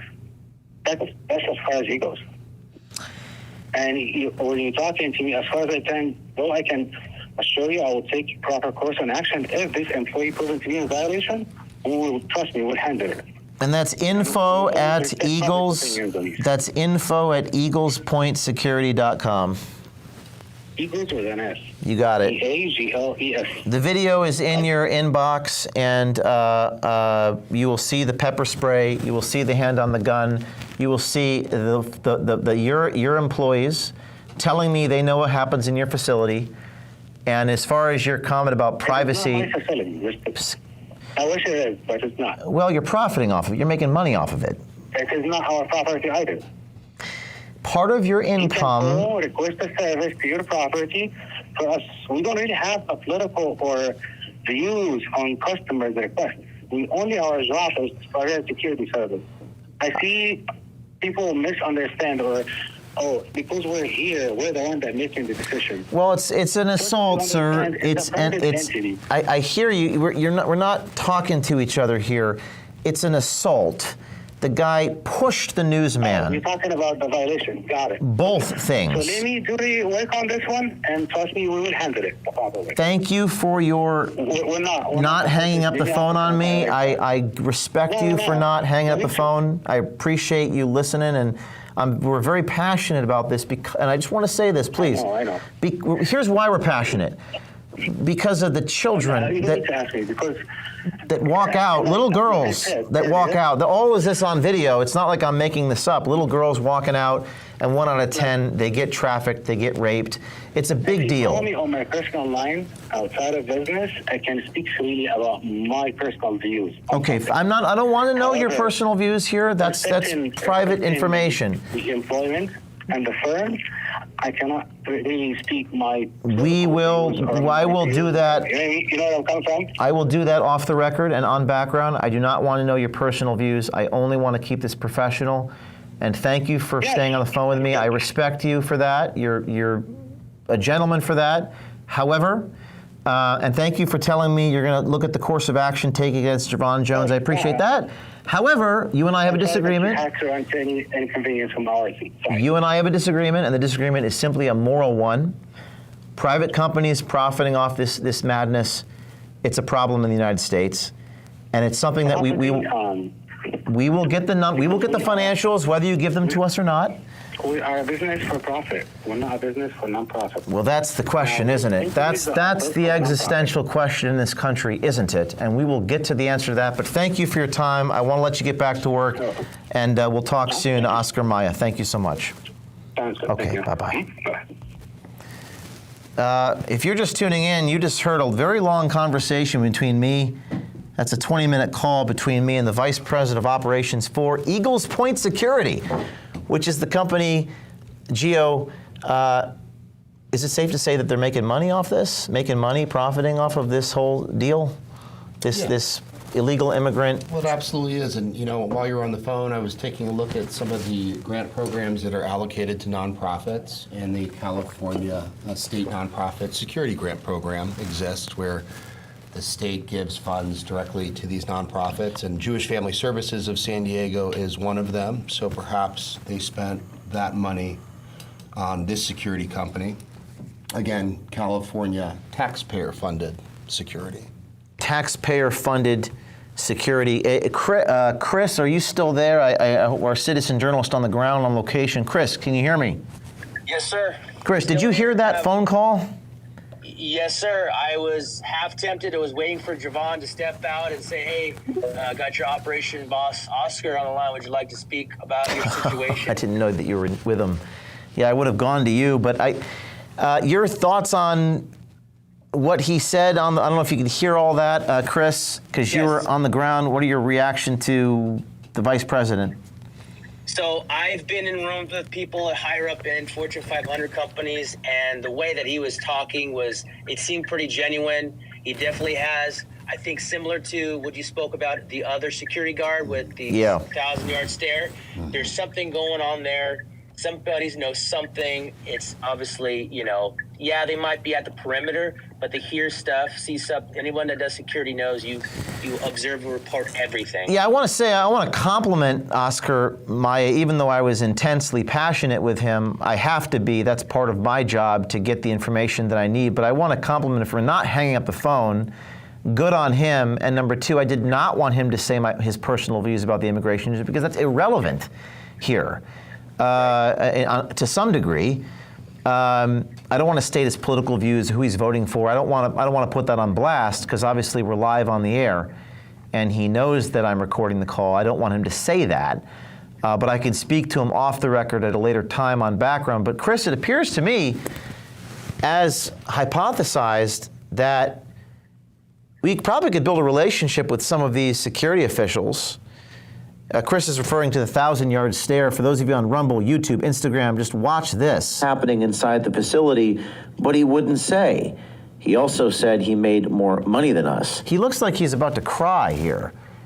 This image you got of him, I've never quite seen a face of someone like this. He really looks like someone who's deeply torn. It seems like that's the same image we see with the Border Patrol agents, although, Gio, the Border Patrol, that's what I've heard, the Border Patrol agents down there and where you were, they feel tugging of their conscience, or what are your thoughts there? I have never seen a more demoralized and defeated group of men and women that have signed up to defend this country in my life. I just want to bring them something. I want to bring them a box of donuts and tell them it's going to be all right. And don't jump off the ledge, because help hopefully is coming. But I feel for them. I genuinely do. So it looks like a cry for help. And unlike the Border Patrol, he's not really patrolling the border. He's just protecting this Ramada. So he's even in a worse condition spiritually. We did look to see, and he makes $21 an hour or thereabout. And I do know that the U.S. Border Patrol is hiring. So if you are a part of the Eagles Point Security, Border Patrol applications are available to you. And if you want to actually defend this country instead of defending human trafficking, I recommend submitting an application. We need all the help we can get at the border. Chris? Yeah, this is why I say all the time, this is a commodity crisis, right? Everyone's desperate. Inflation's up. Everybody wants a paycheck. And some people are willing to sell their soul at this time just to pay their bills while dealing with internal struggles. And that's what I see in this man's face. I want to go to Tara Rodas. Tara, if you're listening, I'm inviting you to speak. Tara is a close friend, and maybe my team can get Tara on the line. Tara, I don't know if you heard that phone call with Eagle Point Security, Vice President of Operations, responsible for protecting all these compounds. I'd like to get your take, Tara, but you're going to have to accept that invite. There you are. Here we go. Tara Rodas, one of the most amazing people I know, from Project Veritas. For those of you, I got to do the radio reset thing live on the air. We're going to go an extra 20 minutes here because we were late getting this export. I know Tara from Project Veritas days. Tara was a whistleblower from HHS. She still actually, this is extraordinary. Tara, who's live on the air here, actually still works for the federal government. You might say, why didn't they fire her? Well, I presume the reason they didn't fire her is because Tara blew the whistle on human trafficking and pimping out kids with these sponsorship programs. Caesar, that you were involved. That's how I met Caesar. So Tara, did you hear that phone call with the Vice President of Eagle Security? James, I sure did. Thank you for continuing to shine a light on what we know is government-sponsored human trafficking. Now, he hinted for a moment, although he seemed to backtrack, that it was, you're libeling us, human trafficking. A lot of people have said that it's libelous or defamatory to imply or say that there's human trafficking, even in these compounds. Your response to that? Yeah, it seems like people are a little bit afraid of facts these days, and I really appreciate you, your undercovers, everybody out there who's working to expose what's happening right now. I think it's very important that people understand your government is using your tax dollars to exploit people and children. This is unacceptable, and thank you, James, for continuing to shine a light on it. Could you speak just for a minute, just because a lot of people may be tuning in for the first time, and how does that actually happen? How does that work? I've heard 10%, as much as 30% of the girls and young boys are trafficked, like how, through this migration problem. Can you just talk about that for a minute? Sure. So I think what would be interesting is to look at the data. right? So we'll just take Health and Human Services, the Office of Refugee Resettlement, their Unaccompanied Children program. So what we know from the data, Hannah Dreier in the New York Times has reported this, between fiscal year 21 and 22, they lost 1/3 of every child who crossed the border, which resulted in 85,000 children. Okay, that's just children. 85,000 children gone. Gio, you're at the border a lot. You see this firsthand. We saw it yesterday. We saw it yesterday. We saw it yesterday in person. And when you see it, you see it on the news. It's one thing. When you see it on a conspiracy theory, forum, it's one thing. But when you see it with your own eyes, and then you kind of see the disregard by certain people because it's happening so often. When you go and talk about it, it just seems like it's the standard. It's standard operating procedure at the border now. Kids are going missing right at the border, and it happened right in front of us yesterday. Human trafficking, Tara, that's a heavy term. A lot of companies, a lot of nonprofits, it's Catholic Charities Diocese of San Diego. Gio just showed me the tax return, $14 million.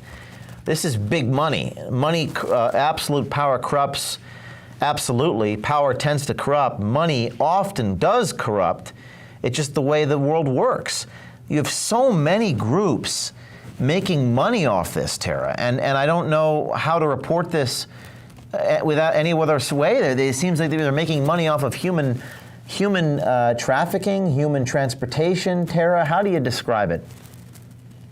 Yeah, well, I think people don't realize that the United States government is the middleman. We have become the middleman in the trafficking operation. So what's happening is, and I'll just use the example of the children, they're being lured, because that's what trafficking is, force, fraud, or coercion. They're being lured with the illusion that they're coming here and they're going to get to go to school and they're going to have the American dream and they're going to get a job and they're going to be able to send money home. That's this fraud. This is the illusion.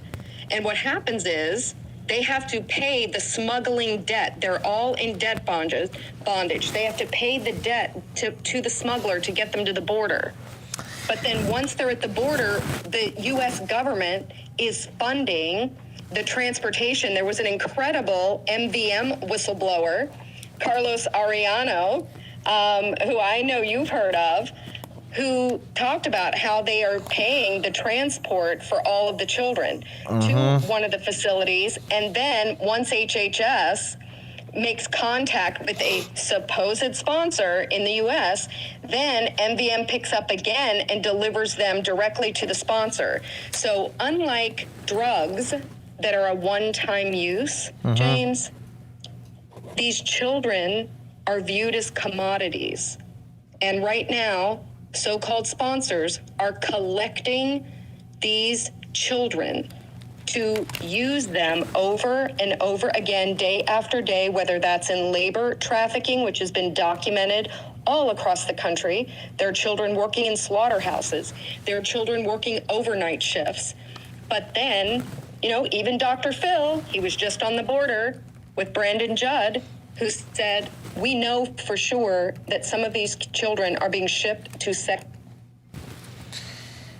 Yeah. Hey, James, do you mind if I ask a question? Who's speaking? But go ahead. Yeah, my name is Kelly. It's only take a minute.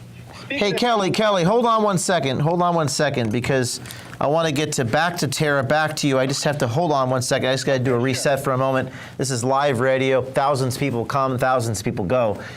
You're on the inside with James O'Keefe. It's 3 o'clock Pacific time, 6 o'clock Eastern time. You're listening to Tara Rodas, who is the HHS whistleblower, worked with me at Project Veritas. Another whistleblower, Carlos, exposing the human trafficking. You just heard 15 minutes ago the vice president of operations for a security company in San Diego called Eagles Point tell us that he's looking to take a course of action on his employees who pepper spray or attempted to pepper spray and violently assaulted reporters. This is all on video. Breaking news.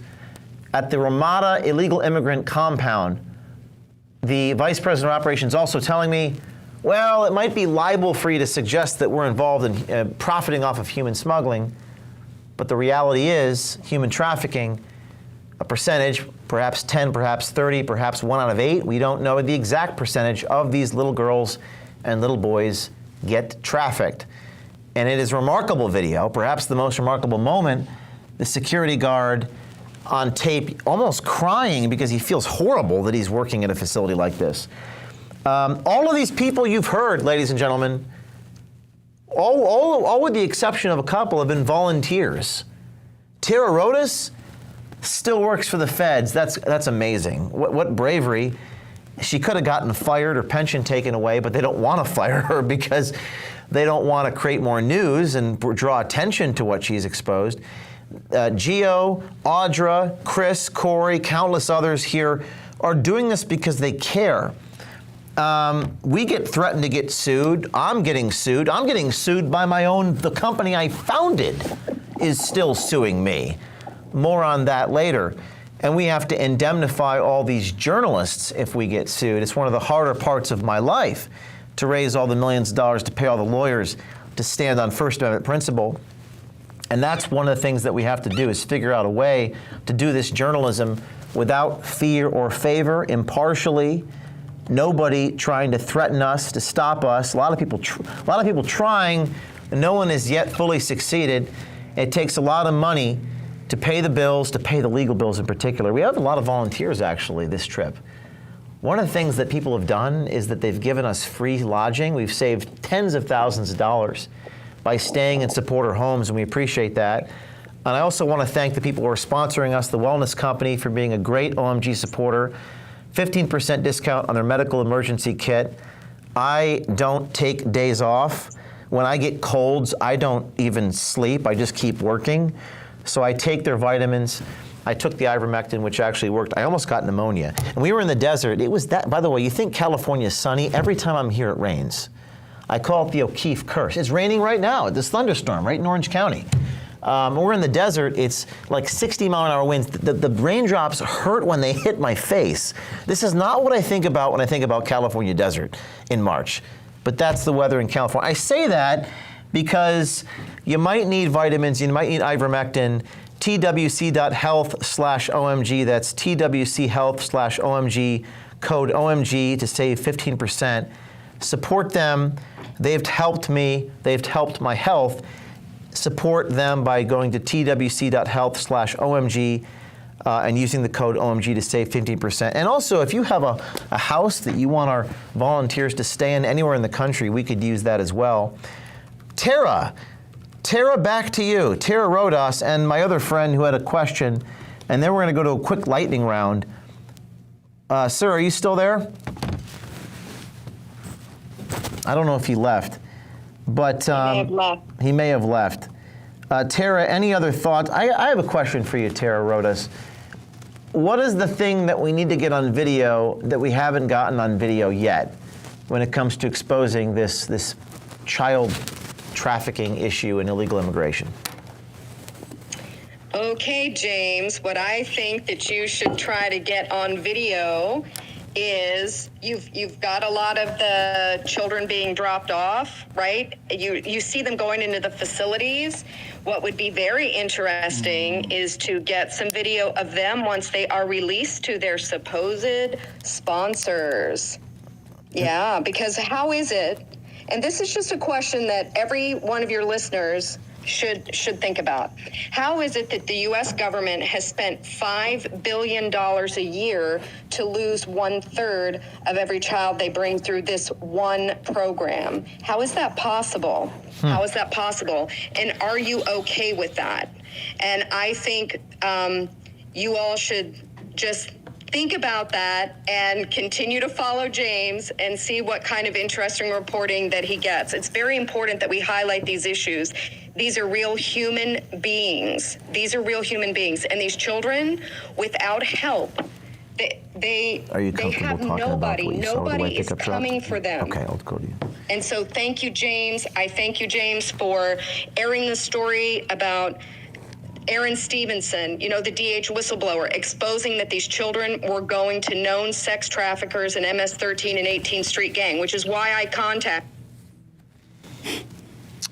Hey, Tara, you mentioned getting video of them released to their sponsors. Can you just be a little more specific? Because I'm a visual guy. I like to get the incontrovertible moments that can prove it beyond reasonable doubt. What does that look like? Does that look like the people that are involved in this, or journalistically, what does that look and sound like? I think we may have lost Tara, but she's going to be back in. This sometimes glitches out live on the radio. But Gio, you've seen some things at the border. If you're comfortable speaking to that visually. Well, in going and working with Corey and, working with you to identify and really show America what's happening in San Diego that hasn't been talked about in San Diego County. We're very aware of what's happening in Texas and other states. We went to the border wall yesterday, and at this point in time, you just drive the wall, and there's groups of Syrians and Egyptians and people from all over the world that are streaming along it, and Border Patrol's just looking at them. Mm-hmm. So as we're going through, we came up, a group of Brazilians walked up to us, and they were saying that they were frantic. This is yesterday. This is yesterday. They were frantic, and unfortunately, we didn't have anybody that spoke Portuguese with us. Hey, that's another call to action. If you're a Portuguese speaker and you want to live out of a suitcase and work 14 hours a day, we're about to get inundated with DMs. I speak Portuguese. Emphasis on live out of a suitcase, okay? You cannot do this from your couch. Continue. So we came, a group of Brazilians walked up to us, and they were urgently pointing and grabbing, basically grabbing us, saying there's children. And I think the Spanish word is niños. So I believe in San Diego, and I don't know that, but and so we drove to the border wall. We got in. We pointed them in the direction to the migrant camp. We gave them some water bottles, and as we drive down the border wall, we thought we were looking for kids that were just walking down the wall or just walking towards us. They have, smaller feet, smaller gaits. So, and as we're driving up, there was a white pickup truck off in the distance that was tossing, and unfortunately we didn't get this on camera, that was tossing these tiny objects that looked like kids into the back of the truck, and they took off. They took off. And it wasn't a Border Patrol van. It was not a Border Patrol vehicle. And listen, the NGOs that operate there, they don't have anything to hide. They are operating right in the open. They are picking up migrants at the wall. And this is the American side. On the American side, they are picking up them at the wall, and they're driving them to the camp, and they're giving them food, and they're giving them resources. And we're not stopping that. We're documenting it. But when you see it, and that is the problem, the Brazilians told us they were frantic about those kids, and they disappeared. Those kids did not end up back at the migrant camp. Wow. And Border Patrol, when briefed, they seemed overtasked. I'm not going to say that they were indifferent to the problem, but I don't believe they had the urgency. And then the question is, this is a rhetorical question, but do we follow, Gio is talking about a white pickup truck that did not belong to Border Patrol, that we witnessed this, put children in the truck and drove off. And if you follow that story, it's kind of terrifying where that story leads you. No journalist that I know has ever visually done anything like that. This is dangerous stuff, guys, and dark stuff, and so spiritually dark that even our undercover Mexican illegal immigrants witnessed this. They were like, "This is too much." So that's where this story goes, ladies and gentlemen. It goes to a dark place. And to get that on video, that we will. But we need your prayers. We need your moral support. We need your financial support, and we need translators who speak. My team is telling me Turkish, Portuguese, Spanish. But of all the things, you cannot do this work from your couch. You can't do it from home. There is no home. You have to be on the road. You have to be at the border. You have to sleep, sometimes on couches. You have to be in the desert. It's tough work, but we're looking for people, always looking for people. That's how you can help. Some people don't want to, they want to feel like they're helping. Oh, we also need Chinese Mandarin, because there are some things I can't tell you, but we have addresses in Southern California. Here's a passport, documents. We have boxes of documents that we've obtained from migrants, Chinese migrants speaking Mandarin, and it's taking us to safe houses. We have 15 more minutes before the end of On the Inside with James O'Keefe. We're going to do, this has been an incredible show because we had the live phone calls, which are amazing. You never know what's going to happen. But I've got 15 minutes, and I'm going to go to you, the audience, and we're going to go to lightning round. As every week, Wednesday, 6 o'clock, lightning round, we have 2 rules. Number 1, say what you got to say in 30 seconds or less. People don't like that, but here's the thing. If you cannot communicate your headline in 30 seconds or less, then we can't listen to what you have to say. We get thousands of pages of written evidence, hundreds of documents, but the problem is you guys need to learn how to communicate. And communication requires a who and a what in the first sentence. Get to the point. Here we go. Let's go. First, we're going to go to Matt Baker. You're live on the Inside with James O'Keefe. Go ahead, sir. Matt Baker, you're muted.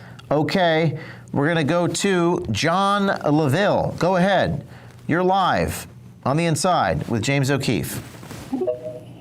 Hey, James. Great to be here. It's another shocking story. At this point, it's absolutely ridiculous what's going on.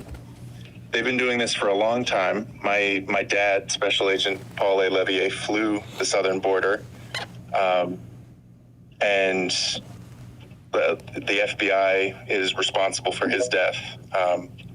And my brother is doing an interview next week where we're going to be delving into all that. But I just wanted to say, I hope you guys keep up the good work, and I hope more and more people start doing this. We desperately need more people exposing this filth. And thank you. Fighting. Thank you, sir. All right, let's go to Aaron Friedman. Unmute yourself. You're live. Thanks. Hi, James.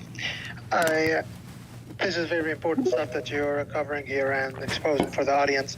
I just wanted to say that there's a wonderful woman by the name of Sonia Labasco. She is the executive director of the National Air Marshals Council. She also has been covering this. I think that you should bring her on to the next space you do something about regarding the southern border. And if you need help getting in touch with her, I have her number. I have her. Thank you. Please DM us her information. We'd love to get her on. Let's go to Misty Devaney. You're live. Go ahead. Hi, James. Yes, I would like us to stop the purse of any and all persecution for J6 cases. All defendants should be released and sent home.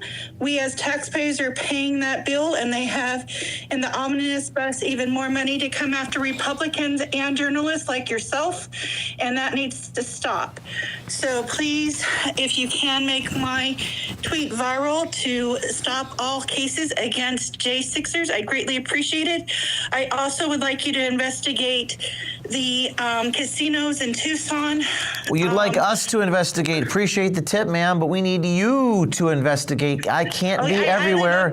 Thank you, ma'am. We're going to go to the casinos in Tucson. Let's go to J. Marie Thesis Pod. You're on every week. What's your reaction to this story? Your thoughts, questions, comments? Well, let me go to the allegory of the cave, one of your favorites.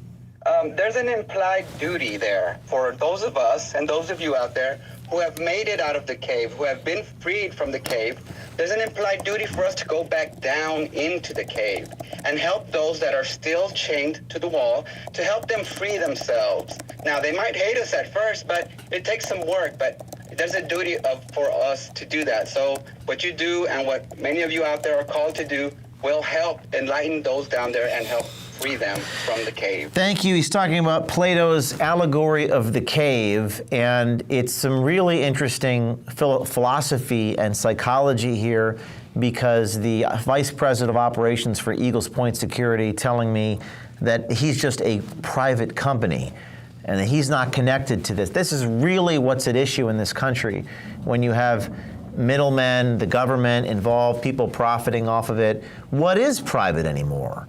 When universities get money from the feds, when the University of California, San Diego, which I didn't even know this, has an asylum program where they're literally directing people. By the way, this has to be a movie. Like, this is too much for a YouTube video. Directing people into shuttle buses from the quote-unquote asylum department of UCSD. Let's go to Esron Jorder for Congress. Please no congressional announcements. Let's stick to the facts. You got 30 seconds. You're on the inside. Go ahead. Nothing congressional. I just wanted to touch on the fact that, you know, when the whole BLM riots happened, you know, the left had huge funds available to all the protesters who got out of jail pretty much the same day. You know, where's the equivalent to that for the left side, where, you know, these people are being persecuted, being arrested and not even charged and kept in jail? Like, where's our side stepping up to help these people, you know, with getting out and financially, you know, helping, you know, get to pay attorney fees and trying to get these people out? Well, you know, it's interesting. By the way, we're just learning that the number for the Ramada Hotel has been completely shut down. You guys are inundating the call lines. You're calling, you're emailing. This is citizen journalism in action.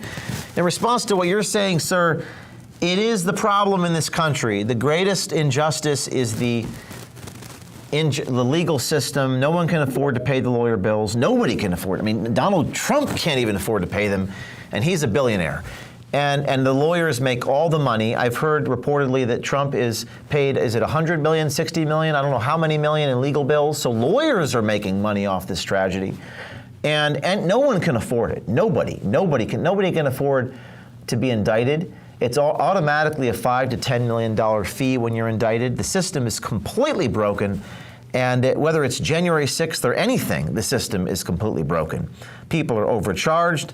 Federal prosecutors don't care about justice. Perhaps DAs do, but federal prosecutors will find the man, and they will look at a man and say, I will invent a crime just to hurt this man. Letitia James running for office on the campaign of going after a certain man, that's not right. Let's go to Phantom Zone. You're live on the inside. Go ahead. Thank you. Yeah, no, great work, man. It's fantastic. And I sent you a DM with a suggestion for how to get the information that you want, the evidence on where the kids are going. I don't want to say it out loud. I don't want to tip the hand, but it's a good one. You sent us the DM. When did you send that DM? Just the last hour or so? I sent it to you 5 minutes ago. 5 minutes ago. My team will be in touch. Thank you very much. Let's go. We got 8 minutes. Let's go to Anti-Corrupt 1984. I love that book. It's also the year I was born. You're live. Go ahead. Yes, the same year I was born. I just wanted to let people know, investigate your local NGOs for refugee resettlement, unaccompanied children in Michigan. Community Action Agency of Southwest Michigan is helping house them. Good Samaritas, Bethany Christian Services, and Catholic Charities are handling the children. And Gretchen Whitmer wants residents to open up their homes to house the illegals. So look into your local NGOs. Thanks. Look into your local NGOs. One of the comments here is the Chinese migrant part of this video is fascinating to people. Hey, Aaron, you should listen up with the Chinese migrants. People really want to know where these Chinese migrants are going in Southern California. Hey, hint, hint. We might get to that next. Let's go to Leisha. And FISA is your I guess passion, FISA, the FISA program. Yes. But what do you have to say about this video? Your questions, comments? You got 30 seconds. My mind was going to explode. I don't know how you remain patient with the guy. But my question was around the missing children, and is this documented anywhere on the HHS website of?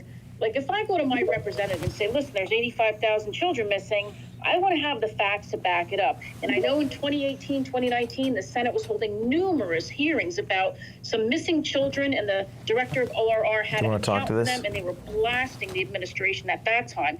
And I want to know why nothing was done now with 85,000 in 1 year. So is there any documentation that I can go to that the government should be posting on this type of information? Caesar, your reaction to that? So that's the issue we have, is that the organization that runs it, the Office of Refugee Resettlement, they really have, they report to no one, and they do as they please, and they're an organization from Health and Human Services, a branch of it, and they've been doing things like now they're hiring post-release workers who check in on the kids, because the Biden administration has admitted to 85,000 children are missing. But the other issue we have here is that these numbers are from the first year of his administration, and they don't even want to acknowledge or release the new numbers of what that number is like now. All right. And of course, sometimes they will say, well, we can't release this information because it's private. That's the problem with everything in the government and corporations, and that's why undercover work and investigative reporting is so important. We've got 5 minutes left, which means I can probably get to about 7 of you. If you're really good, you can speak in 20 seconds or less. Mel, your hand's raised. Go ahead. Yes, so there's a 33,000-acre illegal immigrant settlement outside of Houston, Texas, and it caters to illegal immigrants. What's the address? What's the address? What's the address of the location? It's in Cleveland, Texas. It's called Colony Ridge.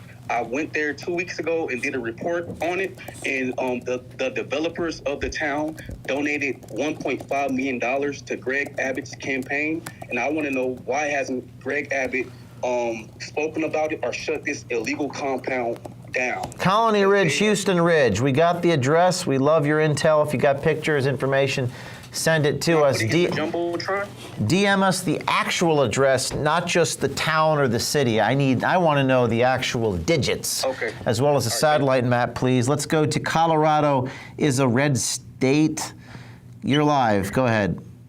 Hey, James, I don't know why you guys would ever have to pay for a hotel. Blanca, Colorado, 719-357-5985. Anytime you want, the place is yours. Yeah, we don't like paying for hotels. I probably saved like $15,000 on this trip because of generous supporters, and my brain isn't a CRM. Like, I need to have like an Excel spreadsheet. But if you guys want to DM us, if you have a place to stay, a large house with 5 bedrooms, 6 bedrooms, safe people who I can trust, which is itself an issue. But I'd rather have that than a hotel with people listening. Taking Uber X's sometimes is a problem. Thank you so much. Thank you for the offer, sir. I appreciate it. Let's go to Dave Cecile. We got another 4 minutes. Can I speak at some point? I don't know how to request. I'm sorry. Yes, my team will get to you. Let's go to Dave Cecile. You're unmute yourself. Go ahead. Yes, thank you. So I'm a combat veteran, and I've done private security work after being in the military. And I just want to say, when I heard that conversation with you, the book Ordinary Men came to mind. And when it talks about people saying, well, I'm just going to do this, it's not bad. It's not going after people. And, I'm standing here and logically guided through the evils that are going on. This is the video clip he's talking about. For those of you on Rumble and YouTube, I'm just doing my job, man. I'm just doing my job. Yeah, I guess I'm doing my job, man. I'm just doing my job, man. I'm just doing my job. I'm just doing my job. I'm just doing my job. I'm just doing my job. Do people not think? There is a difference. Maybe Carl Jung would call it the shadow. The thing about us we don't want to acknowledge that we're doing. So we have to put on the facade. Just doing my job, just doing my job. Just following orders, just doing my job. Just doing my job. Here's Hector, the bus driver. I'm just doing my job because of my $21 an hour salary, which is not really that high. What is minimum wage in California now? 15? It's up there. Really quick, I've represented myself 5 or 6 times in court, so just FYI. You've represented people in court. I've never met a lawyer who works for free. Milton Friedman said there's no such thing as a free lunch. Just like the Ramada Hotel is not free, I've never met lawyers who work free. Lawyers cost $1,000 an hour. It's one of the greatest injustices of this country. I was thinking to myself this morning, most lawyers are horrible people, and then I offend people by saying that because someone goes, well, I'm a lawyer. Okay, well, your profession is corrupt. You profit off human suffering. When the client loses, you win because you make all the money. In fact, it benefits the lawyer when the client loses because you get more billable hours. So I would say 1 out of 1,000 lawyers are not despicable human beings. I would say 1 out of 1,000. This is what they always say. They say, well, I'm a lawyer. Well, good for you. Good for you that you're a lawyer. I went to law school for a year and I dropped out because it's a disgrace. It's a disgusting disgrace. For all I know, they hand bribes under the table to each other. That should be exposed on video. The bribes under the table between both sides and the judge. I've got another, excuse me, I'm very passionate about that, about how disgraceful that profession is. And people get offended, but I'm just being honest. I'm being truthful. This is the truth about the situation. Let's go to 2 more speakers. Kara's Fleshy Vessel. What type of name is that? Energy wrapped in a fleshy vessel. Well, that's a double entendre. You've got 30 seconds. Go ahead. Thank you. I just wanted to invite you to come to the San Diego Board of Supervisors meeting next week. It's on Tuesday. We have a ton of corruption here in San Diego. The chair of the Board of Supervisors, her name is Nora Vargas. She is also the chair of SANDAG, which is trying to tax people out of their cars for every mile here in San Diego. When did you say the meeting was? It's going to be Tuesday. It starts at 9 a.m., but you should get there, 8:30. Audra Morgan also has all of the details, and she can Okay, guide you you're in touch through. with Audra. Thank you. I may not be able to make it this Tuesday, but perhaps a subsequent meeting. One more call. Can I say one thing? 10 seconds, Matt. 10 seconds. Go ahead. All right, so speaking of human trafficking, Ryan Garcia, the boxer, set up Bohemian Grove. There's kids getting raped, and he saw it. Do you have any interest in investigating that? Do you need any help? I know somebody that lives close to them. I mean, if you got videos of human smuggling, human trafficking anywhere, anytime, I'm interested in taking a look. Final caller of the day. Let's go to Spencer Davino. Unmute yourself, sir. You're live on The Inside with James O'Keefe. Hey, James, man, I love you. Love what you're doing. Everything you've shown us over the past few years has been absolutely insane to see. Just absolute systematic failures and negligence on every level. And I'm absolutely disgusted. I'm waiting on the edge of my seat for more information that you bring to the table. I'm just curious, and we don't really get a lot of opportunities to hear what your reaction is to your experiences unveiling all of this information over the years and seeing where it's taken us thus far. Thank you for the question. My reaction is that I need more people to do this.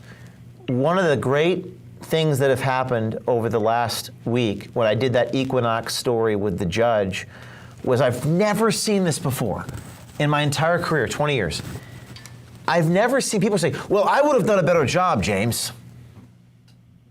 I've had women message me, well, why didn't you send me in there with doing the rows next to that? I could have elicited him on his judicial bias better than you did. And by the way, this is a good thing. I like that. I've never seen citizens tell me that they can do it better than me. Good. I love this. You guys are finally starting to get the picture that you can do it too. And courage is contagious. You can join. You can join. You can support us. You can, if you can't DM us, then you can email OMG. My email is not info, james@o'keefemediagroup.com. james@o'keefemediagroup.com. My team responds to every message. Many of you waste my time because you think I'm your therapist. You like to complain. You send me thousands of pages of documents. That doesn't help. But if you actually want to do this, there's a way for you to do it. And my reaction, sir, is I don't opine on the facts. I just want the cold, hard facts. The only thing that I care about is catching the bastards on tape. Gio saw the pickup truck drive away. I'm very upset we didn't get that on video. And it's not his fault. We just didn't have enough people there. We are going to get that on video. But in terms of my reaction is I'm finally starting to see people wake up in this country. We can employ you. We can put you to work. We're going to put you to work. You can donate to us, whether it's tax deductible or not. We have both. To get more, o'keefemediagroup.com.